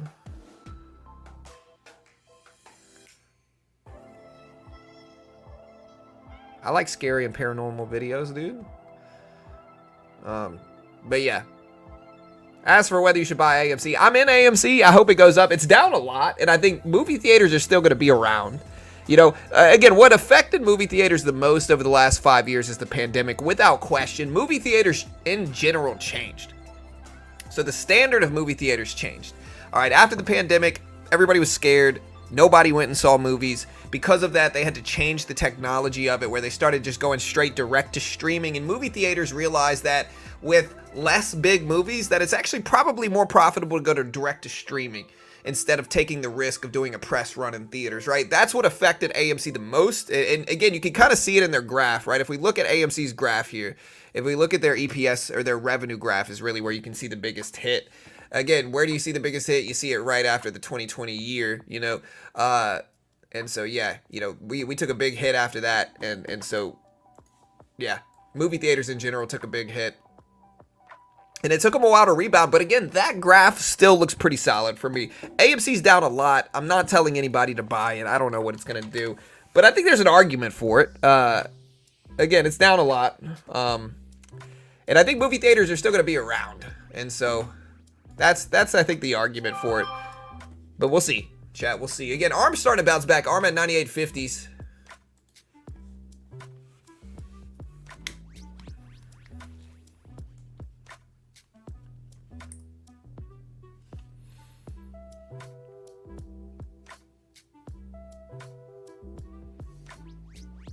Who?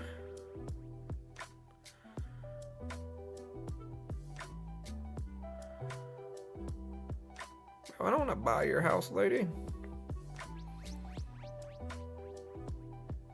How you gonna change the price of a house? Freaking.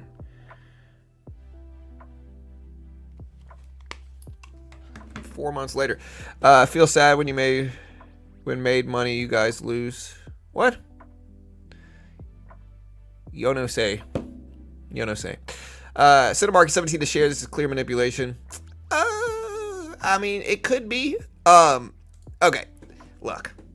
I want AMC to go up. And I've heard this argument, and I did some research. All right. And I'm in AMC. I want it to go up. Okay. I'm going to preface what I'm about to say with that reality. Okay. I'm in AMC. Of course I want it to go up. I'm in it right now. If it doesn't go up, I lose money. All right.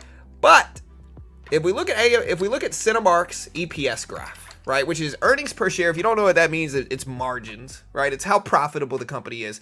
revenue was kind of like the ceiling, like how much money they're bringing in, excluding profits, excluding margins.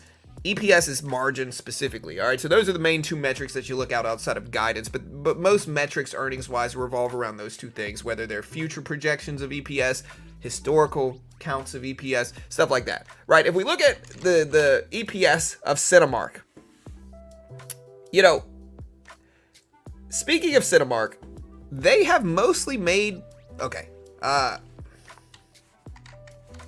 in the last 4 quarters for Cinemark has made 19 cents a share, lost 15 cents a share, made 61 cents a share, made 80 cents a share. So in their last 4 quarters of earnings, Cinemark has only lost money 1 quarter, and it lost 15 cents a share. Now, when you compare that to AMC over the last 4 quarters, AMC has lost money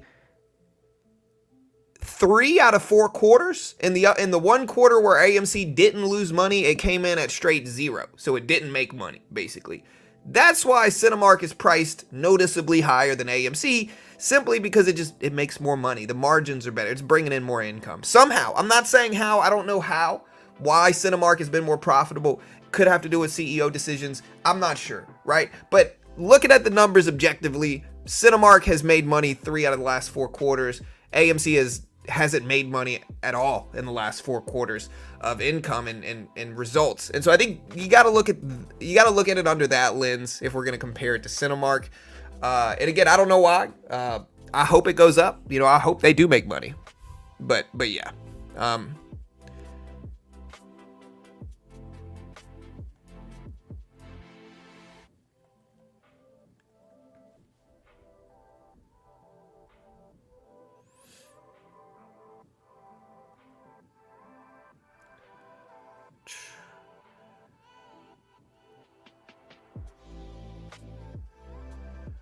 ADC user, the real money is knocking the value out of what you hold. Like a quick 1K, cool, but actual investors know accumulation is the game. To say AMC isn't manipulated is beyond me, though. Yeah, I mean, it's certainly manipulated in some ways, right? But I also don't think just, okay, I don't think just yelling manipulation is the best move for AMC. I don't. I'm in AMC. I want it to go up, all right? But I think you also have to look at how the company can, I think you have to look at the realities. Number one, I think it's down way too much. I think that movie theaters will always be around. I think their events, their dates, like you do a lot of stuff at movie theaters. And last time I've been to movie theaters, they've been looking more and more busy. And so I think we're just kind of late to rebound from that, from the 2020 stuff with movie theaters. So I think they're still going to be around. I think AMC tanking as much as it has means there might be some value here. But I also understand the difference of like movie theaters changing over the last 5 years as well. Yeah, I mean, I'm not looking at how many theaters, how much they're paying their CEO or anything like that. I'm looking at how much AMC makes versus Cinemark in terms of straight up earnings per share. Net profits is what I'm looking at. And again, in that regard, Cinemark makes noticeably more than AMC does. Revenue-wise, I'm not sure. I'll have to check their revenue. Let me see. Revenue-wise, again, if we're just looking at it objectively, I want AMC to go up. I wish AMC made more money than Cinemark. But looking at revenue-wise, let's see. Cinemark brings in, what did they bring in last quarter for revenue? They brought in, this is on May 2nd. They brought in $579.2 million in revenue. AMC's bringing in almost twice as much revenue. So potential-wise, I would argue AMC has more potential, but their margins are bad. Right, so something's going on specifically with AMC's margins to make it less profitable than Cinemark, even though Cinemark is bringing in almost half the revenue AMC is. Again, AMC this quarter just reported $951 million in revenue relative to Cinemark's $579, so roughly 50%, a little bit over that, but roughly 56% of AMC's revenue. But again, Cinemark is actually making more money than AMC is, so somewhere along the lines, margins. The good news in that is that margins can usually be fixed over time. If the company's bringing in revenue, they can usually fix their margins, and so that's an optimistic way to look at it, I think. And yeah, I hope it happens, guys. I hope it happens. Again, I think it's down a lot. I think there could be some value here. I'm not sure. I'm just gonna sit in my position.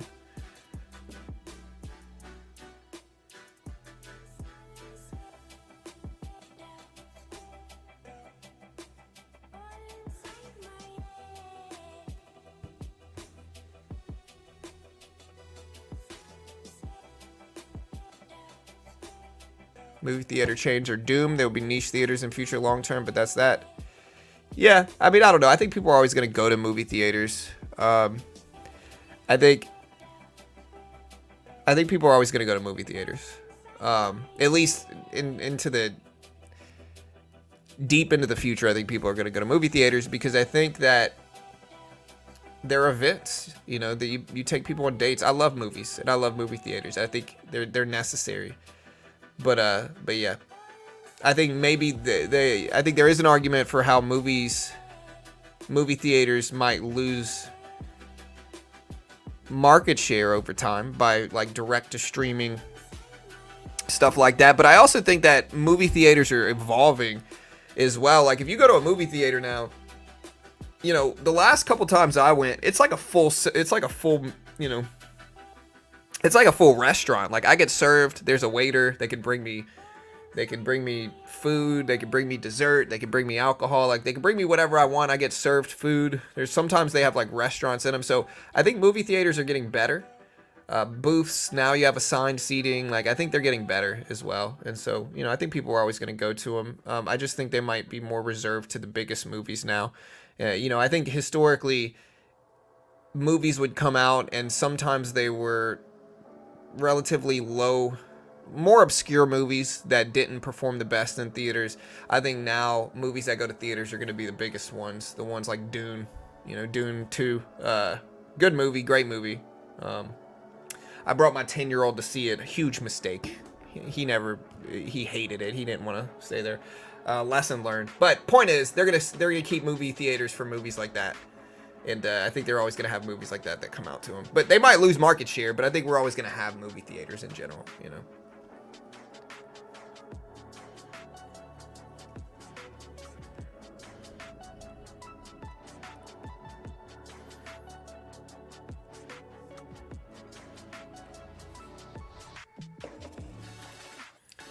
Yeah, I mean, my son, he just didn't understand it.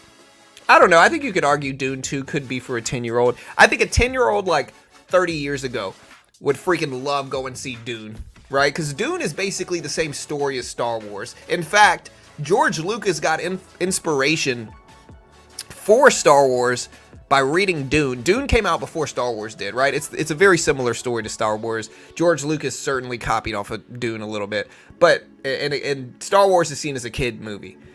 I think, yeah. I think kids have so many different things pulling their interests now that it's harder for them to be interested in things they used to be, you know? But that's a different topic.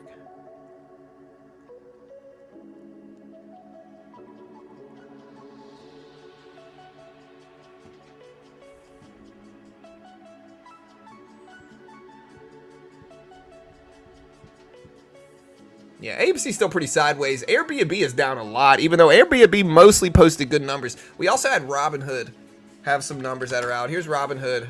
Again, Robinhood did the best out of almost any stock that reported earnings this evening. What about Beyond Meat? I know Beyond Meat reported numbers too.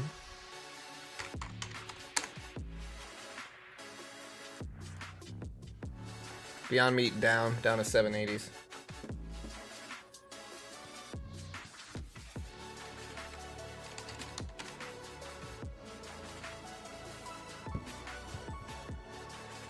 Yeah, Tesla bounced a little bit, but yeah, dipped.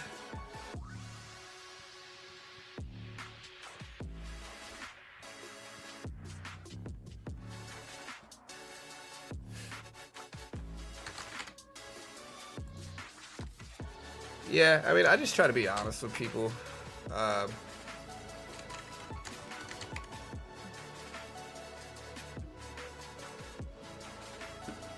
The problem is you got some YouTube channels that are just only AMC related, and I think that's a very risky business model for a YouTube channel. Like we cover broad market economic data. Next week we got CPI. Tomorrow we got jobless claims, unemployment filings coming out. They might move markets a little bit. But yeah, you know, I think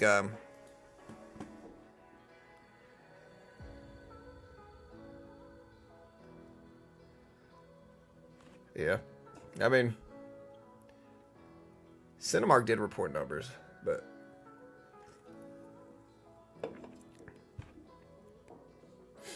All right, guys, we got 11 minutes left.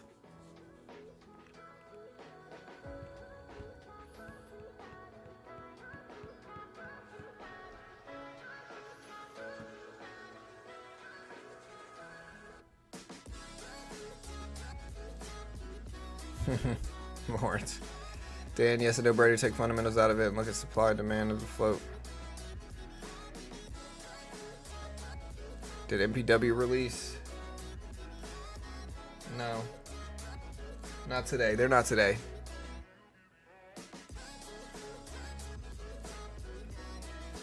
I feel like if you're not Apple, Microsoft, Google, Tesla, Nvidia, you have good earnings. Your stock's going down. No, I mean, what I've seen this earnings season, like this quarter, is usually the move is counter to what the earnings are. So Tesla had bad numbers, went up. Meta had good numbers, went down. AMD had good numbers, went down. You know, ARM had good numbers, went down. You know, so I think a lot of companies reported good numbers and still went down this quarter for whatever reason. You know, it's where the saying "buy the rumor, sell the news" originates from, because that's kind of how it goes. You know.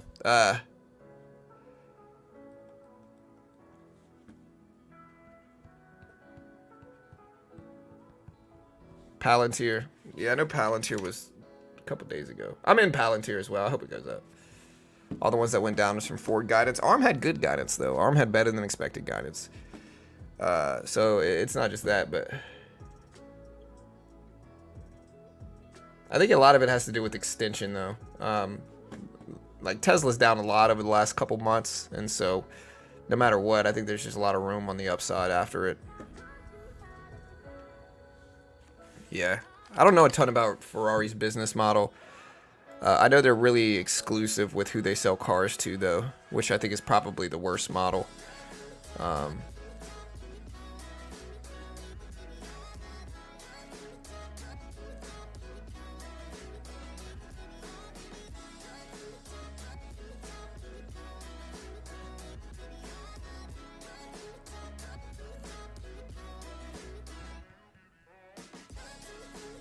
Porsche split from Volkswagen. They're not a Volkswagen company anymore.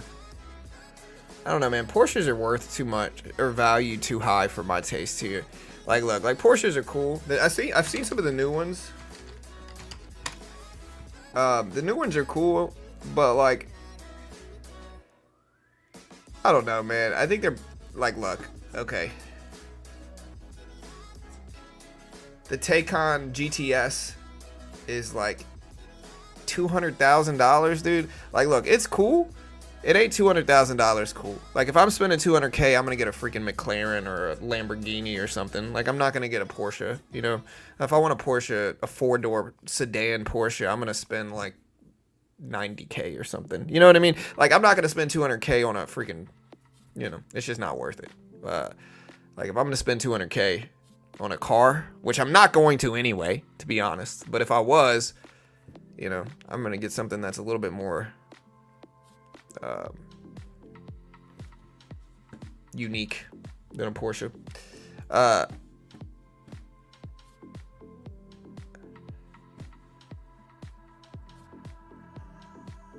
Appreciate your content. You sir are the GOAT for covering all this. We try, brother. We try, man.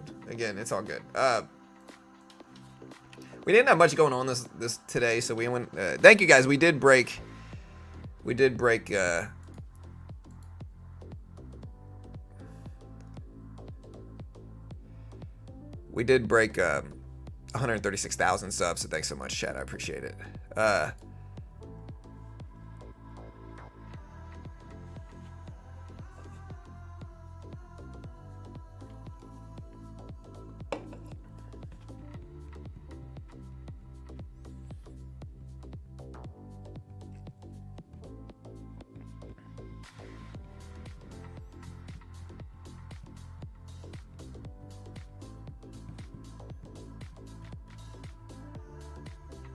Apple had earnings. They did pretty good.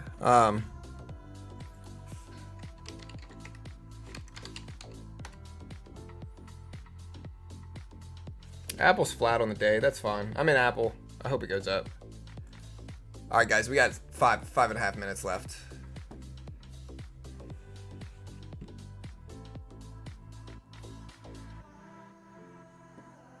Remember when John broke 100K? Hey, thanks, man. Yeah, I appreciate it. John, do you think thanks, bro, for the emotional support? Listen, I'm here, bro. I'm here. John, do you think they'll bounce back? What, AFC? I think they've got room to bounce back. I don't know if they will. I hope they do. Brother-in-law is a Porsche man, and he's the only person I know who sells his used cars for 2 to 3 times what he bought them for. Yeah, but honestly, Sam, that probably has more to do with the market change in automobiles over the last 5 years. You know, because of high interest rates and all that stuff, cars prices have gotten obscene over the last 5 years specifically. A lot of people were able to sell their cars for way more than they paid for them, way more, 2 to 3 times. That's a very unique thing to the last 5 years. And in normal buying, it's not going to be like that. So I don't think that point is, I don't think that has anything to do with Porsche, and I think that has more to do with just the car market.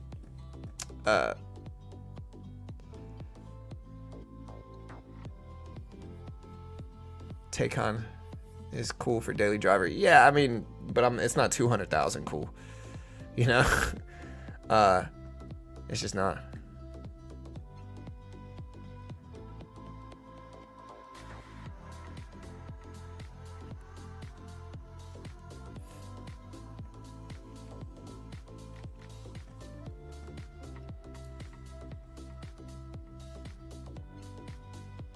I've driven a Porsche, a 6-speed, you know, Porsche Boxster. It was fun. I'm not saying it wasn't fun. But it, you know, really, again, I'm looking at your profile. I'm a JDM guy. Like, I grew up racing Honda Prelude, you know, GSR Type Rs. My favorite car was a 300Z. Growing up, I wanted a twin turbo 300Z or a twin turbo Supra. They were all cool. I liked RX-7s, but they were rotary, and I didn't, you know, I don't know that much about rotary motors. Point is, I'm allowed to not like Porsche. You know, it's a subjective thing. It's like saying I like chocolate cake. You might say no, I like strawberry cake. Is one of us right or wrong? Of course not. I'm not gonna sit here and argue about it. That's dumb. That's what dumb people do, brother. Cheers to you. Anyways, Apple at 182.40s. We'll see what happens. Apple. Again, I bought the dip. I'm in at 160s. I'm holding a little piece. Part of me wants to add more to it, but I think I'm just going to sit back and wait. All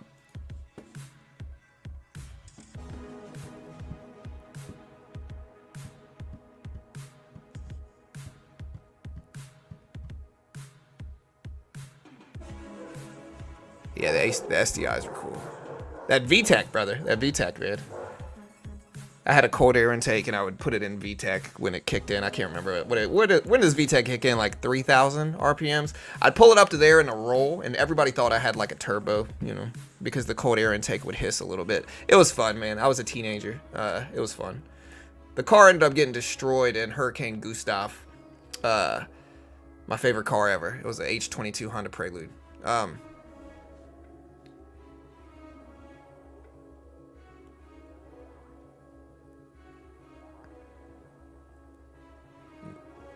All right, guys, here we go. AMC earnings call is about to start. Let's see what we get. We got 2.5 minutes.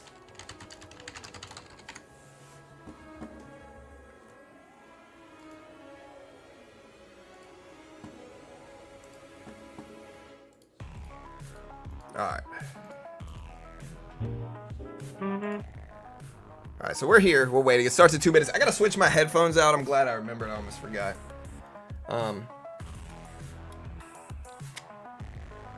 All right.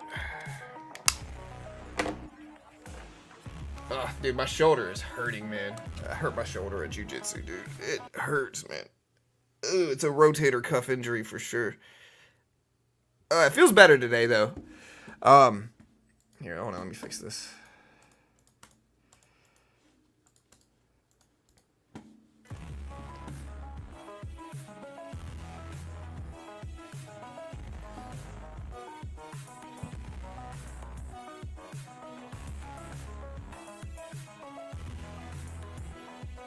Oh yeah, dude, I stay hurting myself at jiu-jitsu. I think that's the nature of it, though. All right, guys, we got 1.5 minutes left. Yeah, I don't know. I'm starting to like. I've gotten pretty good at no-gi jiu-jitsu. I'm like really good with like neck chokes, like guillotines, Anacondas, Darces. Those are like my go-tos. The arm out guillotine's my favorite now. But like in a freaking gi, again, I rolled with somebody on Monday, and they did this weird thing where it was kind of like a lasso choke, but it didn't go around my neck. It went around my arm. He like lassoed it around my arm and did some weird thing. Like it was kind of like lasso crossface, but a little bit different, and I twisted the wrong way, and now I've got like a rope. I don't know, man. My arm is all messed up. Anyways, AMC's about to start their earnings call. We'll see if they do anything. I'm gonna put like a 5-minute chart up and then the 1-minute chart up here as well. 30 seconds, chat. Can y'all hear the music? You should be able to. Let me know you can.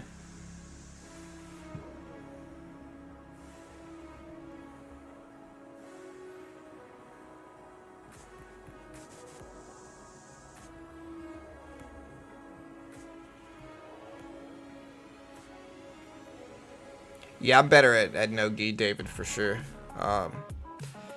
My skill is speed. Like, I'm fast, and so, you know, a 40-year-old in a gi can hold me down and stop me from doing anything and just kind of keep me there. You know, get good grips, and I'm basically lost. But in no-gi, I can squirm out of it and do whatever I gotta do. All right, guys. The earnings call is about to start. I'm gonna turn the music off. I'm gonna mute this in the background, and then I'll unmute it when it starts. Still got bad hold music playing. But stick around. It's about to start right now. Why are you bothering with AMC? I mean, we got 700 people here. It's sufficient enough. What is that, chopped liver? Like, oh, just 700, man. You know? If you were in front of 700 people, would you be able to talk? You know? Oh, come on now. Show must go on here, brother.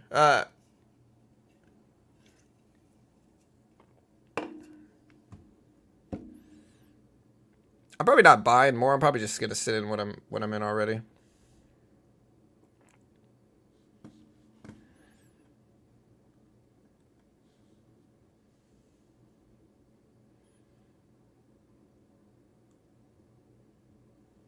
All right, chat. They got the saxophone playing.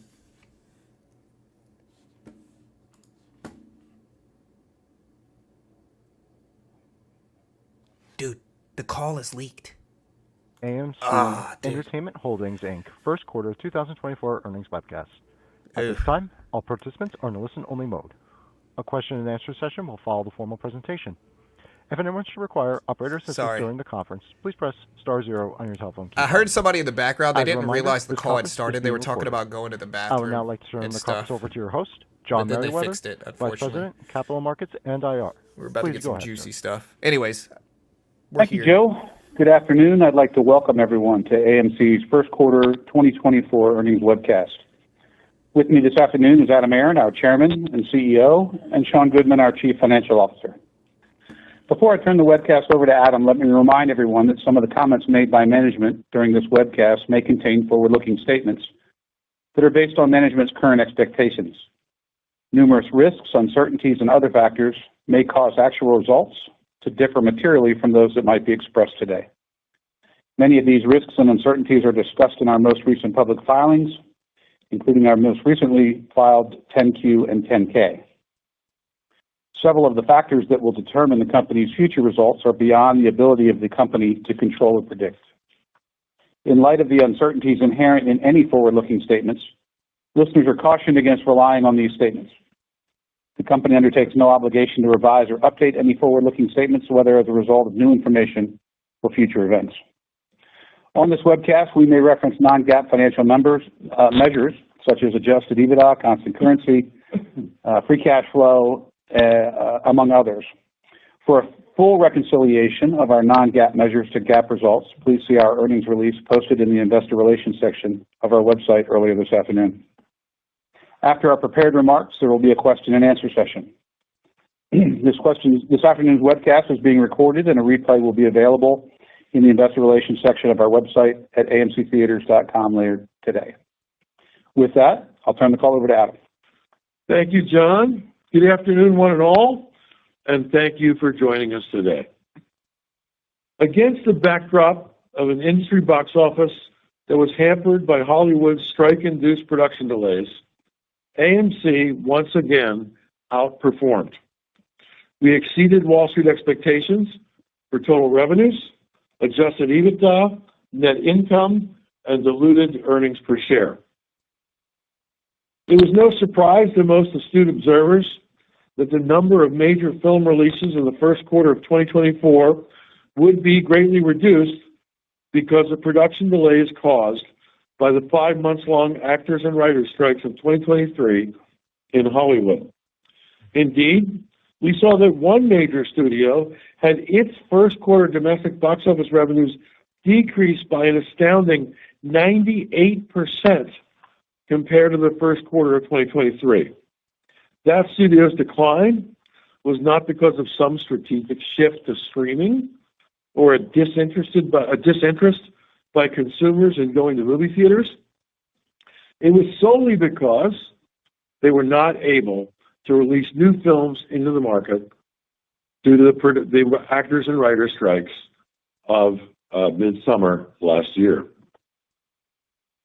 However, at AMC, we were heartened by several important events in the first quarter. First, that moviegoing bounced back in March, which was a considerably stronger month than January or February. Second, that our company's intensive review of the movies coming out later in 2024, 2025, and 2026 suggests, in our view, that very good times are ahead for the movie theater industry. And third, that our company, AMC Entertainment, performed so well in Q1, increasing our market share and continuing to become a more potent and more efficient operator. Notwithstanding a 6% decline in the quarter's North American box office compared to 2023, AMC's total revenue remained broadly in line with the prior year, and our per-patron revenue and per-patron profit continued along their stellar growth trajectory, with all-time first-quarter records achieved on these two metrics in our domestic business. At AMC in the quarter, our total revenue per patron was almost 36% above the pre-pandemic level in Q1 of 2019.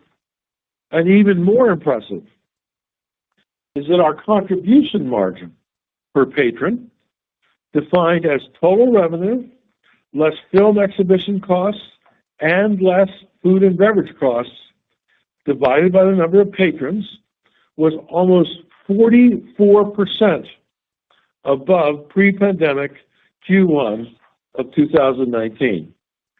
These achievements are thanks to our relentless focus on enhancing the guest experience at our theaters, while at the same time driving efficiency in our operations. Through our resilience, resolve, creativity, and flexibility, AMC continues to adeptly navigate through changing and challenging circumstances.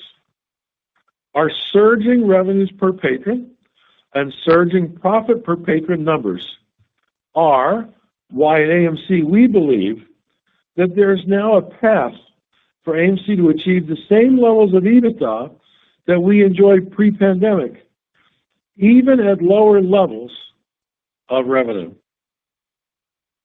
What's more, if and when the industry revenue does fully recover, we would then expect to be able to achieve substantially higher levels of EBITDA than we did in the past.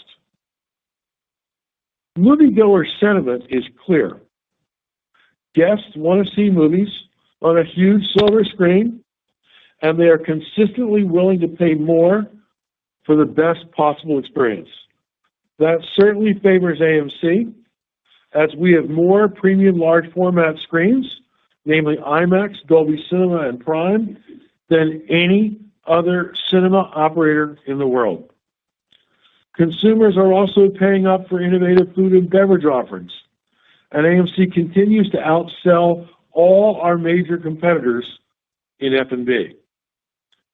All moviegoers also are now buying movie-themed merchandise from us online and at our concession stands in quantities that we have never before seen. Enough said from me about the first quarter of 2024, because my focus is not on a strike that impacted January and February movie releases. It is instead on two other things. First, is not the movies that were not released in January and February. It is instead the movie slate that is coming over the next 2 years to 2.5 years. I am more optimistic now about the future of movie theaters than I have ever been. And that's because of the movie slate that's coming, especially towards the end of 2024, in 2025, and again in the first half of 26, which hold, in my opinion, great promise. Second, I'm paying great attention to our cash reserves. I've said over and over again on these calls and webcasts that cash is king, and that the smartest thing AMC has ever done since COVID hit in 2020 was to make sure that our cash reserves at AMC were robust, while other theater operators fell by the wayside. To that end, it is so energizing and so reassuring that we had $624 million of unrestricted cash at the end of Q1, and that AMC has raised yet another $124.1 million of equity capital since March 31. With cash in the bank, we are better prepared to weather any storm. But fortunately, storms do end. As a result, we see the box office turning an important corner later this year and again in full year 2025. This is not just AMC's view. Having recently returned from our industry's largest and most important annual gathering, CinemaCon, the positive energy in the air was palpable. One studio after another confirmed that film production was once again in full motion, that they were eager to bring more titles to the silver screen, and that the value of theatrical exhibition has never been more evident. I'm not going to regale you on this webcast with all the titles of the cavalcade of big movies that are coming, but they are indeed coming. And it all starts in just a few months with a great slate of movies exclusively for theatrical exhibition. They include new characters and captivating storylines, along with familiar faces and popular franchises. When I look at year-end 2024, and especially at full year 2025, and I see an industry box office, I don't think I should say yet, hallelujah, let the good times roll. But I can finally say with confidence, hallelujah, let the significantly better times roll. Things are looking up as we look ahead. I'll now pass this webcast over to Sean to provide more details on our financial results just released, after which I'll return to update you on some key initiatives before taking questions from our sell-side analysts and from our retail shareholders. Sean? Thanks, Adam, and thank you to everyone for joining us this afternoon. The box office in the first quarter was impacted by last year's Hollywood strikes. Despite a 6% decline in the North American box office compared to Q1 of 2023, AMC was able to maintain total revenue within 1% of last year's first quarter. This was achieved thanks to the North American market share growing by over 70 basis points, more than any other top 50 theater operator, solid attendance growth in our European business of approximately 6%, and total revenue per patron growth of 1.8%. Now, looking at our domestic segment, and comparing the first quarter of 2024 to Q1 of 2023. With the box office down by approximately 6%, our admissions revenue declined by 3.2%, outperforming the industry, and total revenue declined by only 2.2%. Total revenue per patron increased by 3.8%, with admissions revenue per patron up by 2.7% and food and beverage revenue per patron up by 1.2%. These per patron metrics were all-time first quarter records for AMC, and our total revenue per patron was some 43% ahead of the first quarter of pre-pandemic 2019. In addition, our contribution margin per patron, which we define as total revenue less film exhibition costs and less food and beverage costs divided by the number of guests, was $15.32. This is 5% above the first quarter of 2023 and 54% above the first quarter of pre-pandemic 2019. These strong per patron metrics are as a result of the continued success of our innovative market-leading food and beverage offerings, as well as our alternative content and immersive PLF offerings, and revenue diversification initiatives such as retail popcorn. Add to this our ongoing theater portfolio rationalization and thoughtful expense management, and we end up with record-setting results. Now looking at our international segment and comparing the first quarter of 2024 to Q1 of 2023, this is all in constant currency. Admissions revenue increased by 3.7%, and total revenue increased by 2.8%. Total revenue per patron declined by 2.9%, with admissions revenue per patron down by 2% and food and beverage revenue per patron down by 1.4%. Note that total revenue per patron was 27.8% ahead of the first quarter of pre-pandemic 2019. Contribution margin per patron was 3.6% below the first quarter of 2023, up 30.3% above the first quarter of pre-pandemic 2019. Our international per patron metrics this quarter were adversely impacted by country mix, with relatively strong attendance growth in the traditionally lower revenue per patron market of Italy, coupled with attendance declines in the traditionally higher revenue per patron markets of Sweden and Germany. In addition, while our European attendance benefited from strong local content offerings, particularly in Finland, Germany, Italy, and Sweden, such content is associated with lower PLF mix and lower revenue per patron.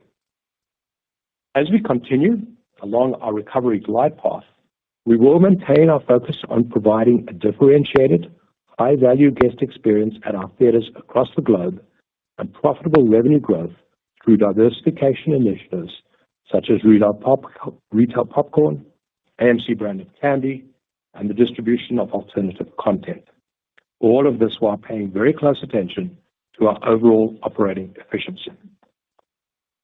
Now moving to cash flow and the balance sheet. We ended the first quarter of 2024, with unrestricted cash of $624.2 million, which translates into $188.3 million of net cash used in operating activities for the quarter. This is broadly in line with the net cash used in operating activities in Q1 of 2023. CapEx, net of landlord contributions, was $46 million in the first quarter. We continue to expect net CapEx in 2024 to be in the range of $175 to $225 million. From a theater portfolio perspective, we continue to actively manage our footprint.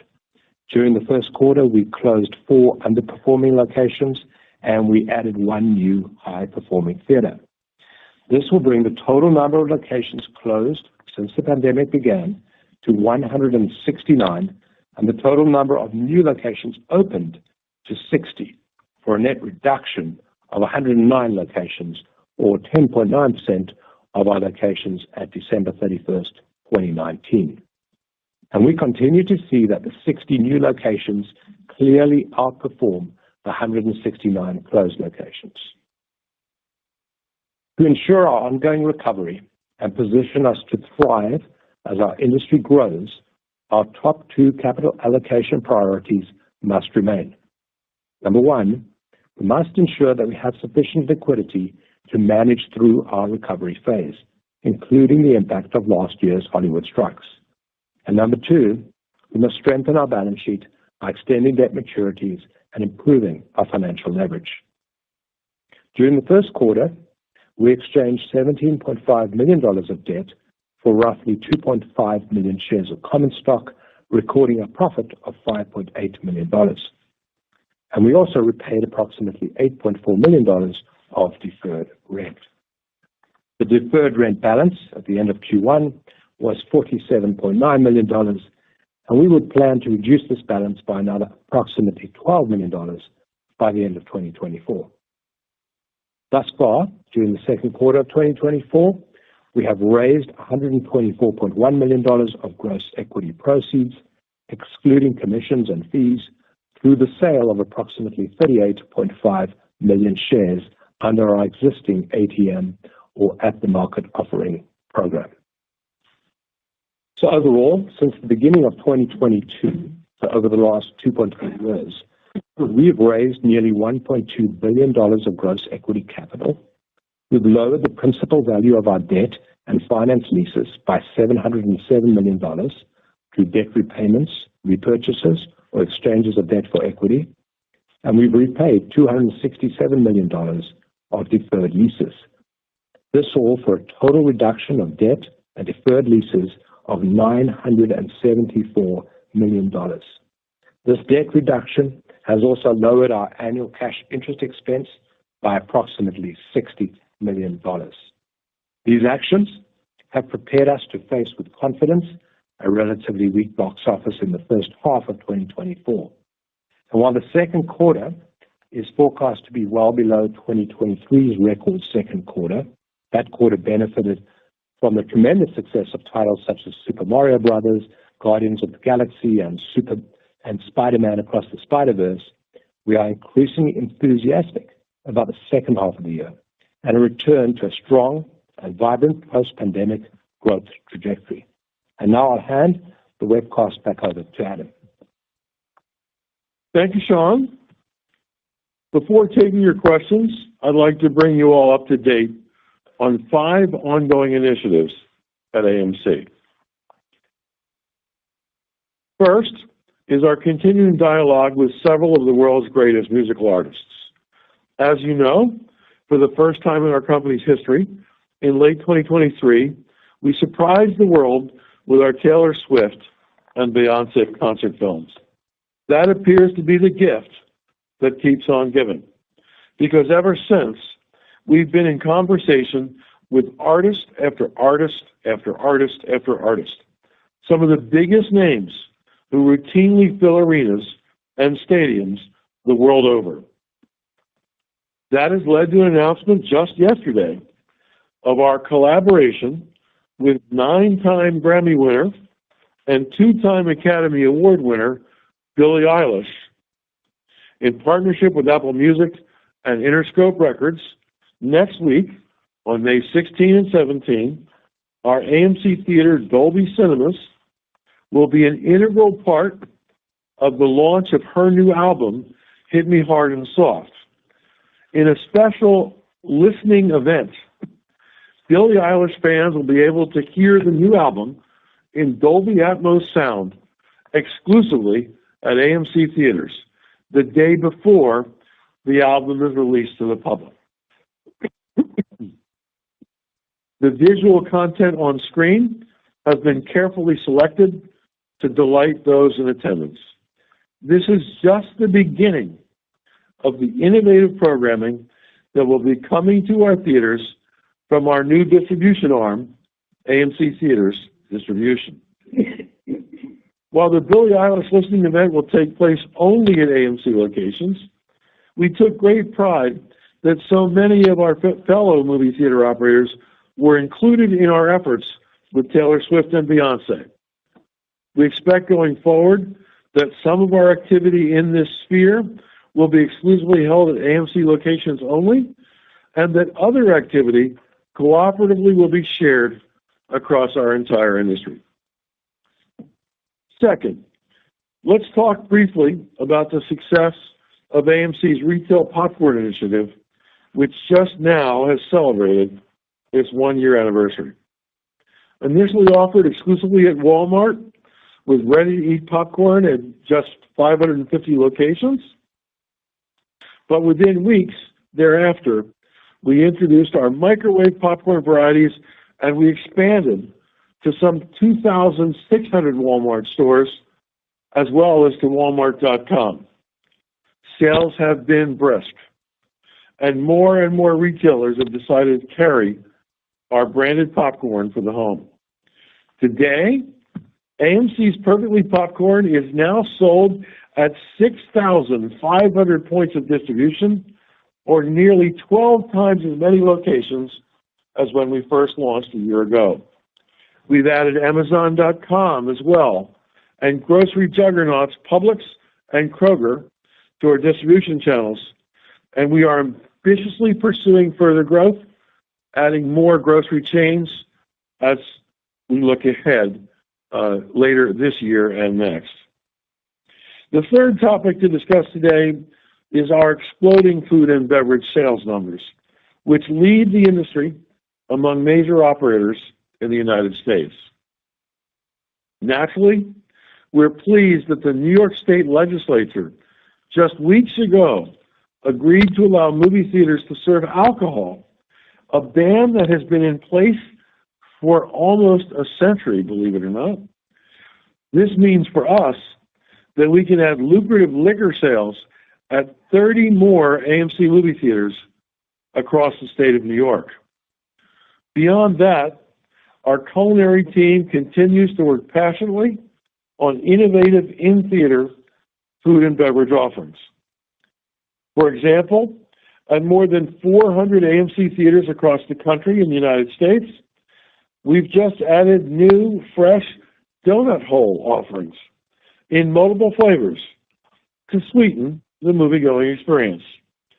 The Baker's Dozen shareable donut holes come in 3 heavenly flavors: cinnamon sugar, strawberry, and our proprietary peanut butter blend created in partnership with PB2.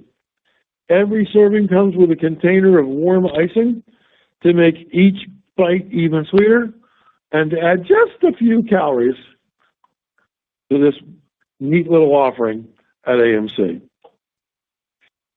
These things might look like donut holes to our guests, but to us, they look like incremental dollars. We expect to sell a lot.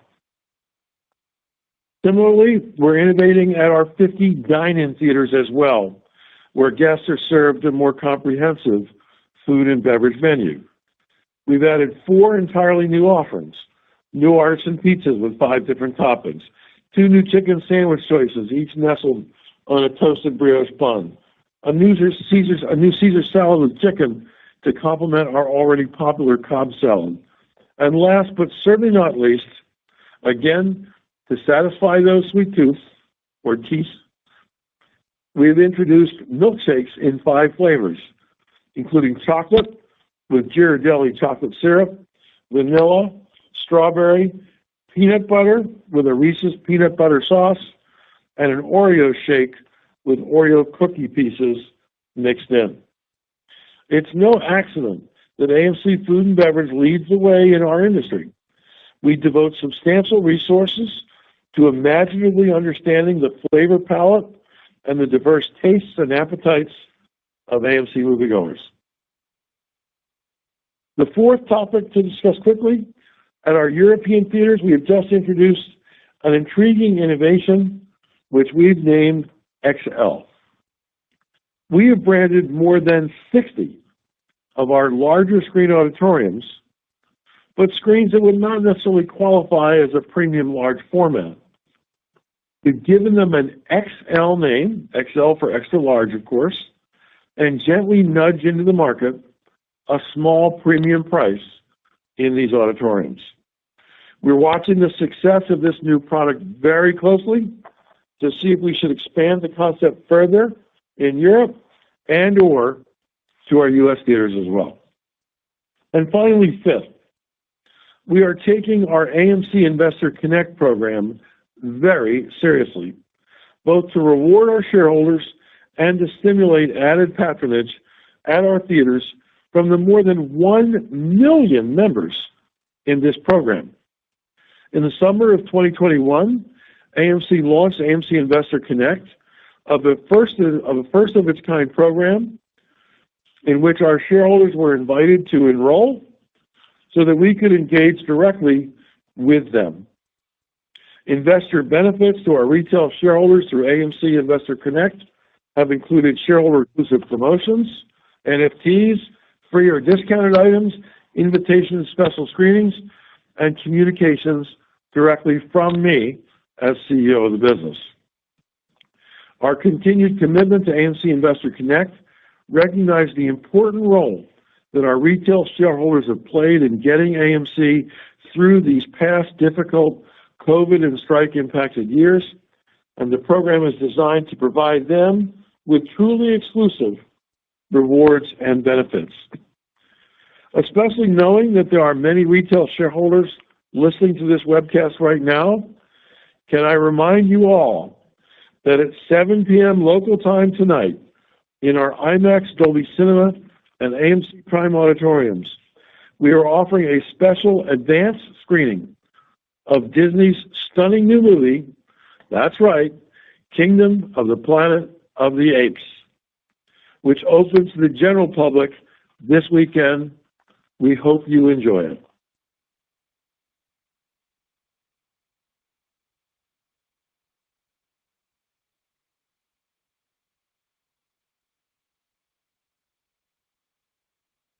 Now it's time to take your questions, but before I do, here are our final thoughts on the first quarter and our near and longer term prospects.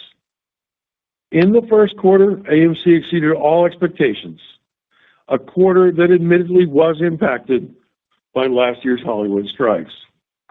The second quarter's box office, while likely will be sequentially stronger and bigger than Q1, but it will still too be impacted by the strikes of last year and will fall significantly below last year's second quarter because last year's second quarter just happened to be the single strongest quarter in all of 2023.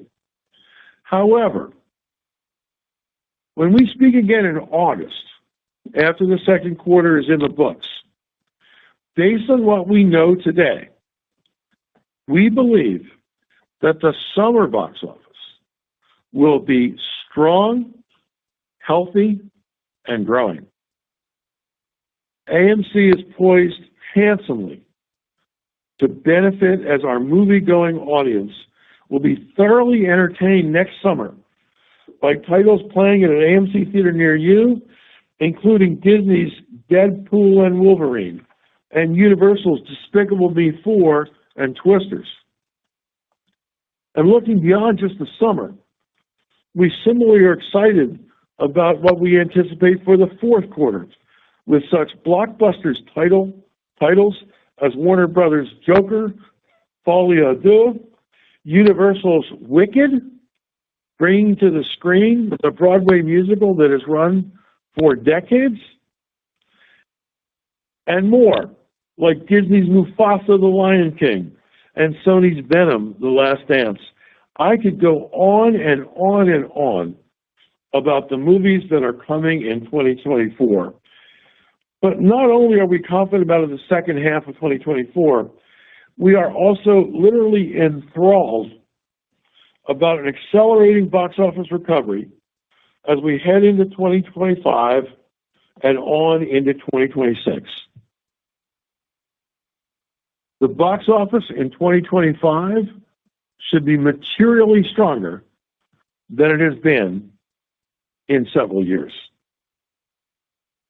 AMC continues to be resilient, leveraging innovation as well as hard and smart work to navigate through these turbulent times. We have positioned ourselves not only to survive in troubled waters, but also to thrive as our industry grows. And as we look at 2025, we believe that our industry will again grow. We think the future, therefore, looks very bright. With that, Sean, let's move to questions. Ladies and gentlemen. Joe, you can. Go ahead, Joe. Ladies and gentlemen, if you would like to ask a question, please press star 1 on your telephone keypad, and a confirmation tone will indicate your line is in the question queue. You may press star 2 if you would like to remove your question from the queue. For participants using speaker equipment, it may be necessary to pick up your handset before pressing the star keys. And our first question comes from the line of Jim Goss with Barrington Research. Please proceed. All right, thanks. Adam, regarding your discussion about food and beverage initiatives, clearly dollars are more important than margin percentages, but I wonder if you could talk about how you think in terms of introducing items and the pricing attached to those items, and where you feel the food and beverage margin should settle in. It's slipped a little bit in the last quarters for some of the reasons that have taken place. So, Jim, we're picking up increased food and beverage sales, sort of staggering numbers. You know, pre-pandemic, routinely, food and beverage sales per patron were about $5 a head at AMC. I'm using the domestic numbers as a placeholder, not the European numbers. The European numbers are a little bit less than the U.S. numbers. And they've shot up to around $8 to $9 a head post-pandemic. So we're looking at a huge increase. And our F&B margins are in the low 80s. It varies item by item and quarter by quarter, but my rule of thumb is about 82% of incremental food and beverage sales flows to the bottom line. So when we pop a $4 increase in food and beverage spending over where we were a few years ago, like that's a huge driver of income for us, and it's one of the reasons that our revenue per patron is up so much. It's one of the reasons our profit per patron numbers are up so much, and it really comes from three factors, or maybe I should say 4 factors. One, we have slightly and only slightly raised the prices on our F&B products.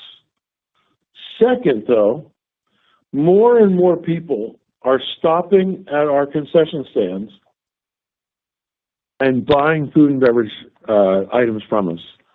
There is no rule that says you have to buy food or drink when you come into the movie theater. You can just buy the ticket, go to your chair, enjoy the movie, and leave.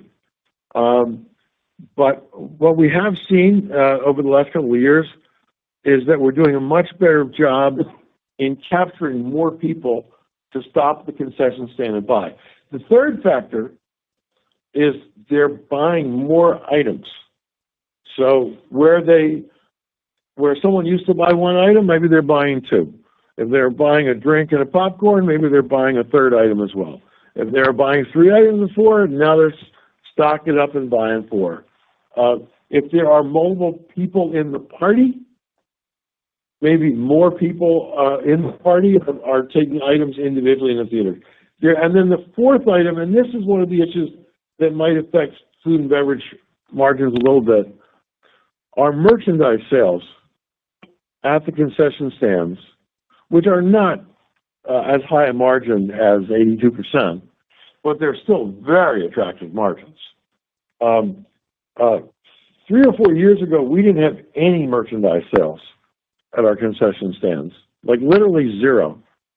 In calendar year 23, we had $54 million of merchandise sales just at our U.S. theaters. So that might affect the margins a little bit. But as I said, this whole area has been one of staggering success for us. We've given our food and beverage organization more staffing, more resources to run our F&B business. We've asked of them to launch innovative new products in our theaters, at our our theaters, at our concession stands, at our regular theaters, and so far so good. We're quite optimistic that this growth will continue, and that the margins are going to stay real high. I have often said you can do very well when you're selling air and water, air being popcorn and water being Coca-Cola. The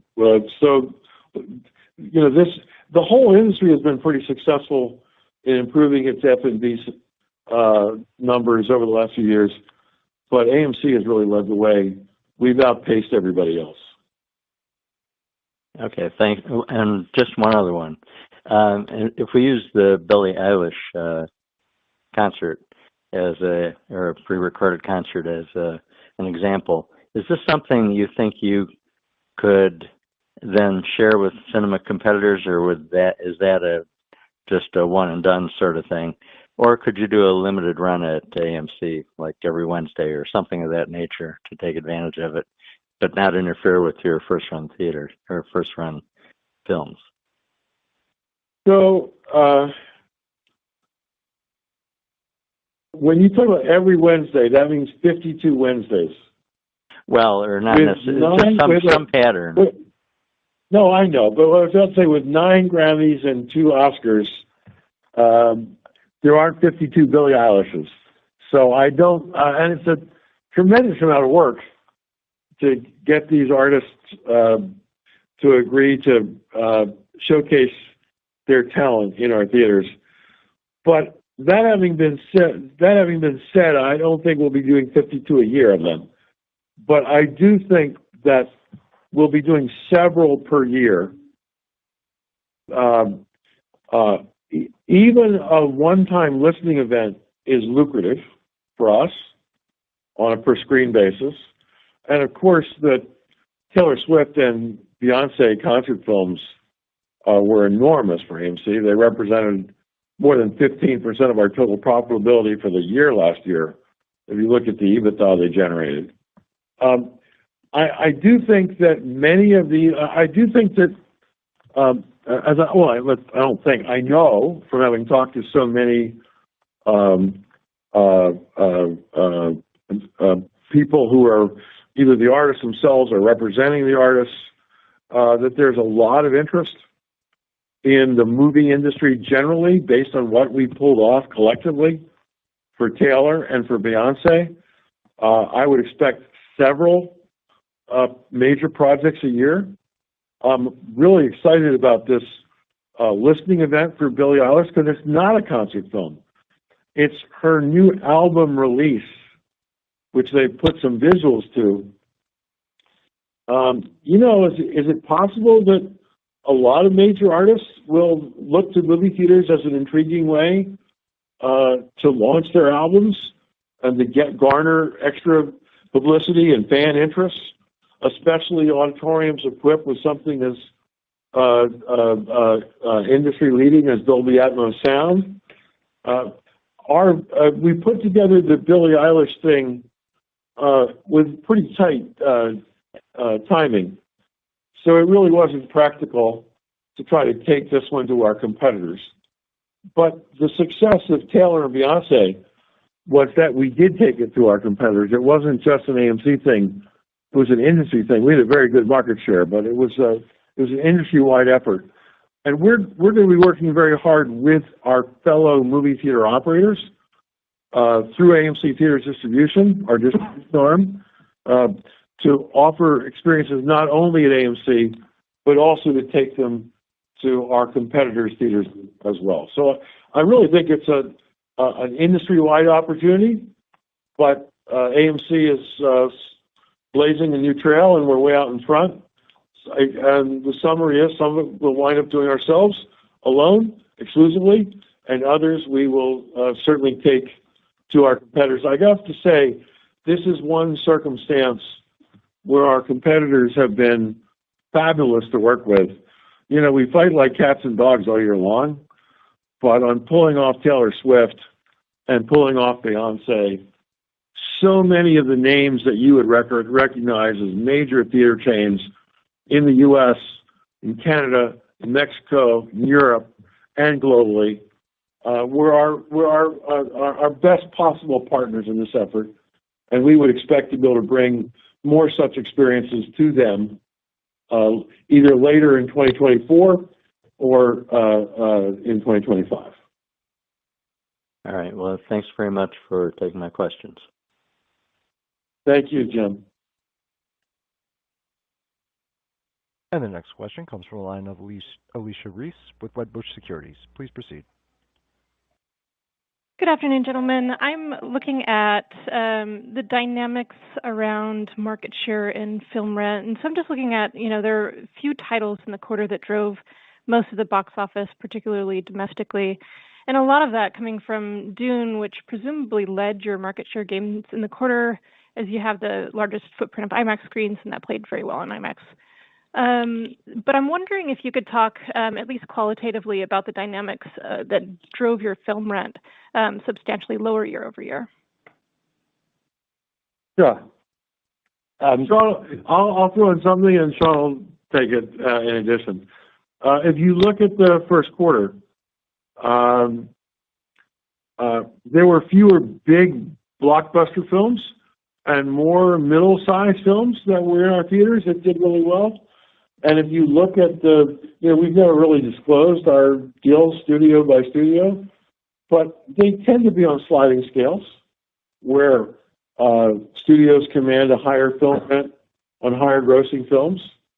And the fact that there were so many middle-sized and smaller films that led the way in the first quarter, that explains a lot of why the film rent reduction was achieved by AMC. Anything? Yeah, sure. I'll just give you a little bit more color. So when we look at the number of titles that we played in Q1 2024, over $5 million, we had 41 in Q1 versus 35 in Q1 2023. And obviously the box office was lower in 24 than 2023. So yes, Dune was the biggest title of the quarter, most significant. But after Dune, the box office per title went down quite significantly. And so it's exactly as Adam says, when the films have a lower gross per showing, that certainly impacts our film rent favorably. Thank you. Thank you. There are no further questions on the audio line.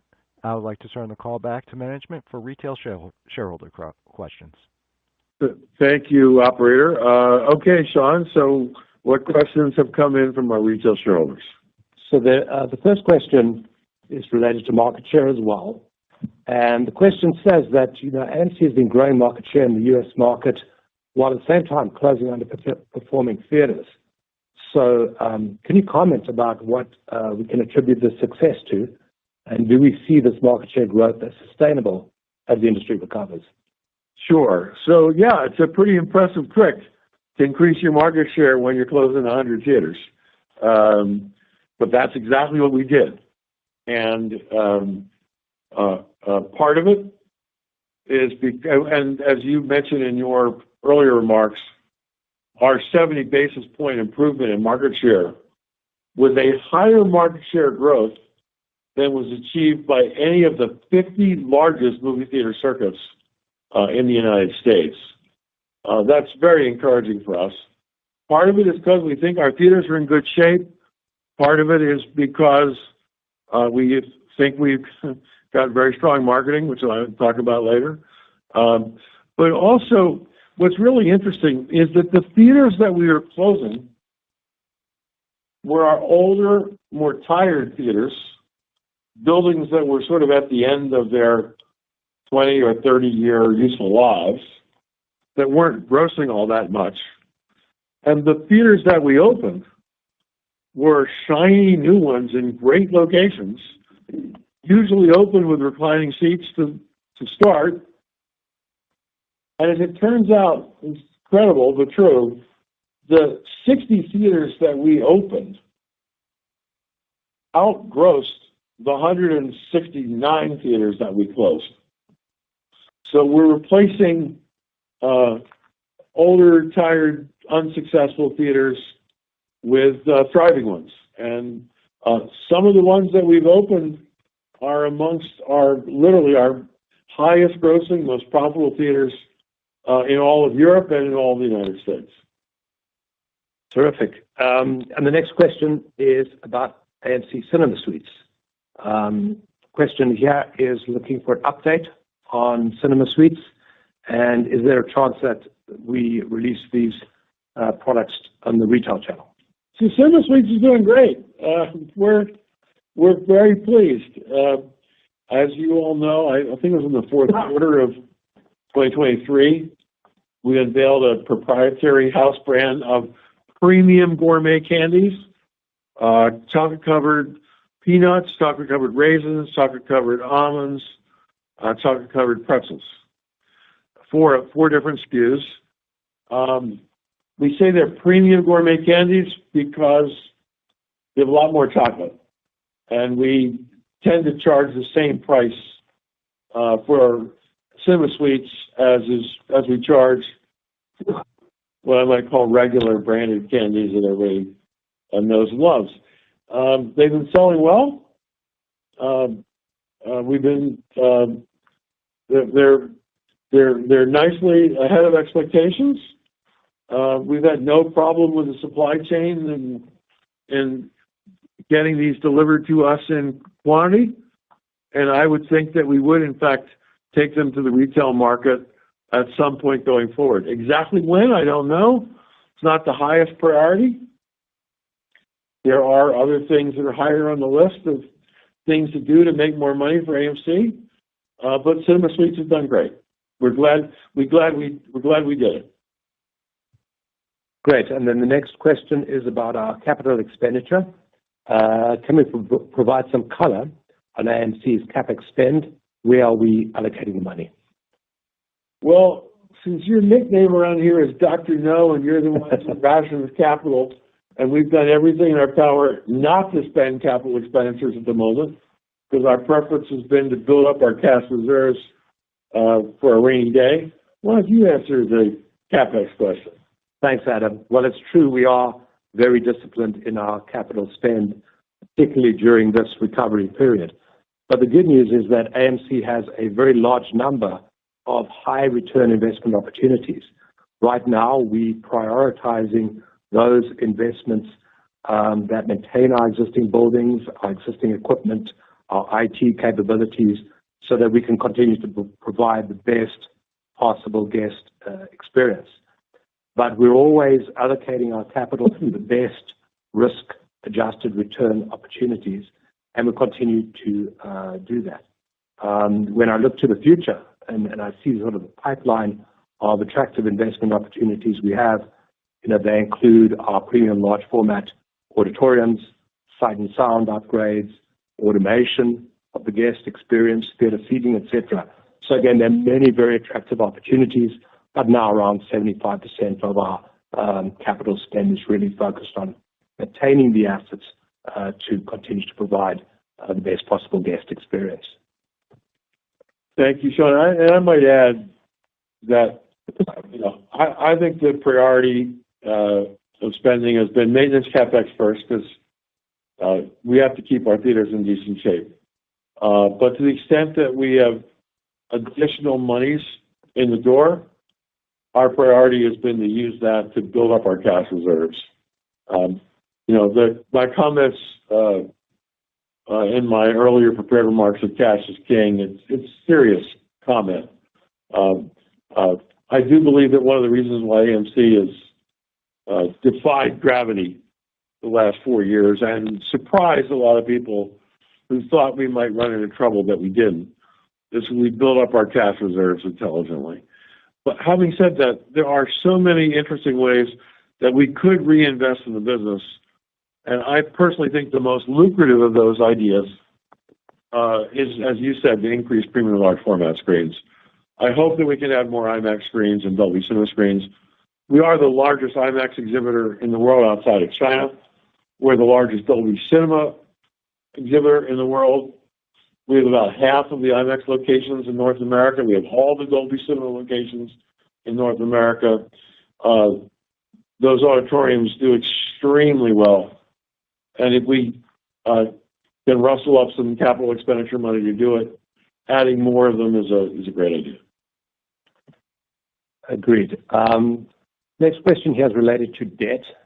The investor asks, with a significant amount of debt maturing in 2026, 2 years from now, what is the company doing to address this debt that is maturing and reduce the overall debt level? So in terms of reducing the debt level, we have done, I think, a phenomenal job over the last few years of paying down debt and other deferred obligations like deferred rent.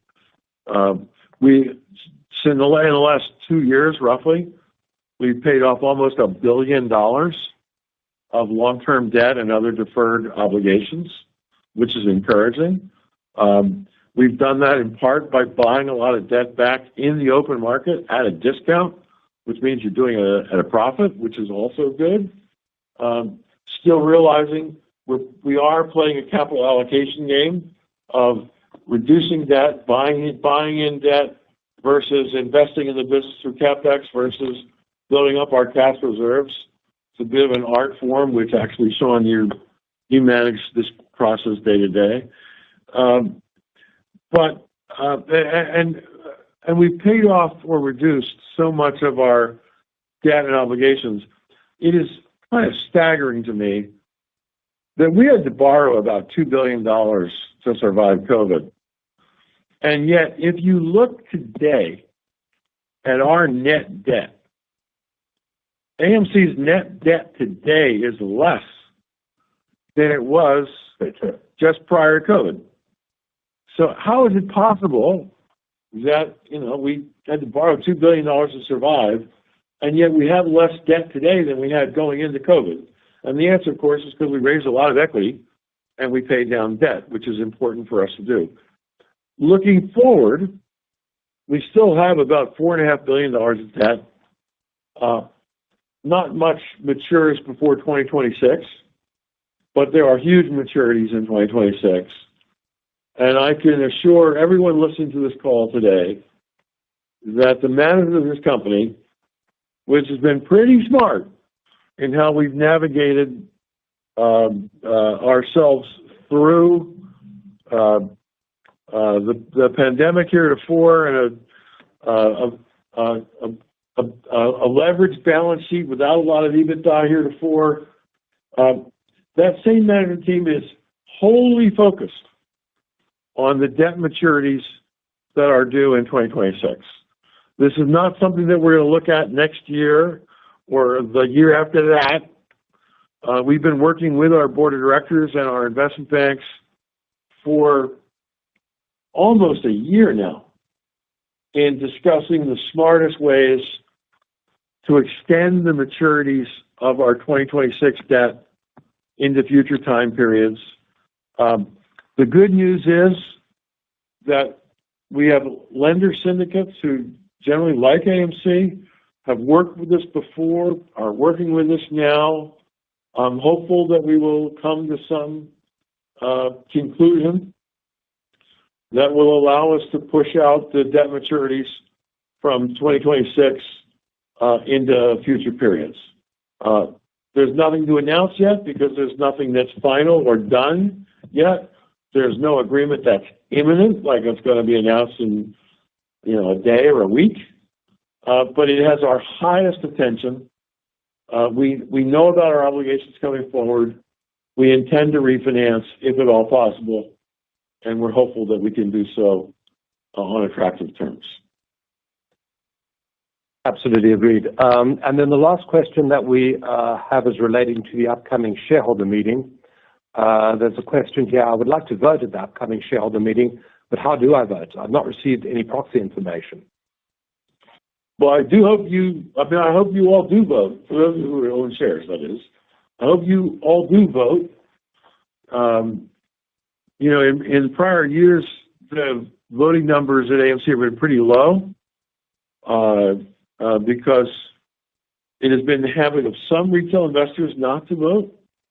I would remind everybody this is a chance to have your voices be heard. We pay attention to what you say in these shareholder votes. We act accordingly. You know that I reduced my own compensation this year in response to what shareholders were saying in the so-called say on pay vote. So we really do want you to vote. We want to hear what you're thinking. But the way you vote is you go to your broker where your shares are held, and you get the proxy materials from your broker. If you haven't received proxy materials yet, I know that I've received mine as an AMC shareholder from several different brokers, but if you haven't received yours, you should call your broker. You should ask for your proxy materials. We do have a proxy advisor, a solicitor here in the United States called D.F. King. You can call D.F. King if you would like help. There's a toll-free number that's been set up, 1-800-859-8511. Let me repeat that, 1-800-859-8511. If you hold your shares through DRS, you get your proxy materials from the registrar, Computershare. And I just might add, since I know that we have many international shareholders who listen to these webcasts, we do know that voting in shareholder meetings for American companies is not as easy abroad as it is in the United States. And in some cases, it is impossible because some overseas brokerages do not facilitate getting proxy materials to shareholders. And we have discussed this at length. There is literally nothing that we can do as a single lister on the New York Stock Exchange to do anything about that. All we can do is suggest to you that you change brokers and change from a broker who will not get you proxy materials to a broker who will get you proxy materials. But as I said, we encourage you to vote. It's a good thing. And the shareholder meeting is coming not too far from now. With that, I think you're telling me we're done with questions. So we're going to thank you all for joining us today. I leave you with two simple thoughts. As we look at the box office for the end of this year and for next year and into 2026, the box office looks spectacular compared to what we've suffered with in 2020, 21, 22, and 23. And the second thing I leave you with is not too late. It's only 5 o'clock Central, 6 o'clock East. At 7 o'clock local time all across the country in our premium large formats is a special advanced screening of Kingdom of the Planet of the Apes. Should be a pretty big movie this weekend. With that, thank you all for joining us today.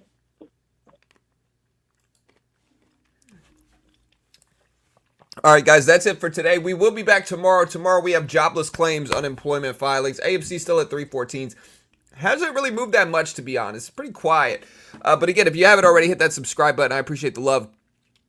Also, if you want to check out one of my sponsors, check out Apex. If you want to day trade, we day trade every day.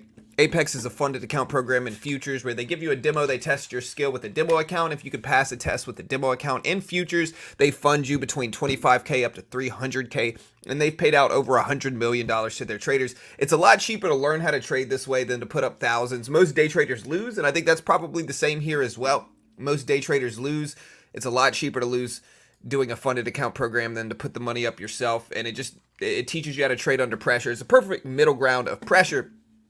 You can see my stats. I got funded in this 50K challenge like a couple weeks ago. But you can see I run at about 64% accuracy. You can see my profit graph using them. And so these are real profits. I'm up about $1,400 in it. And again, it's just a great way to learn how to day trade. If you want to check it out, they are a sponsor of mine. I'll be back again tomorrow morning, bright and early like we always are.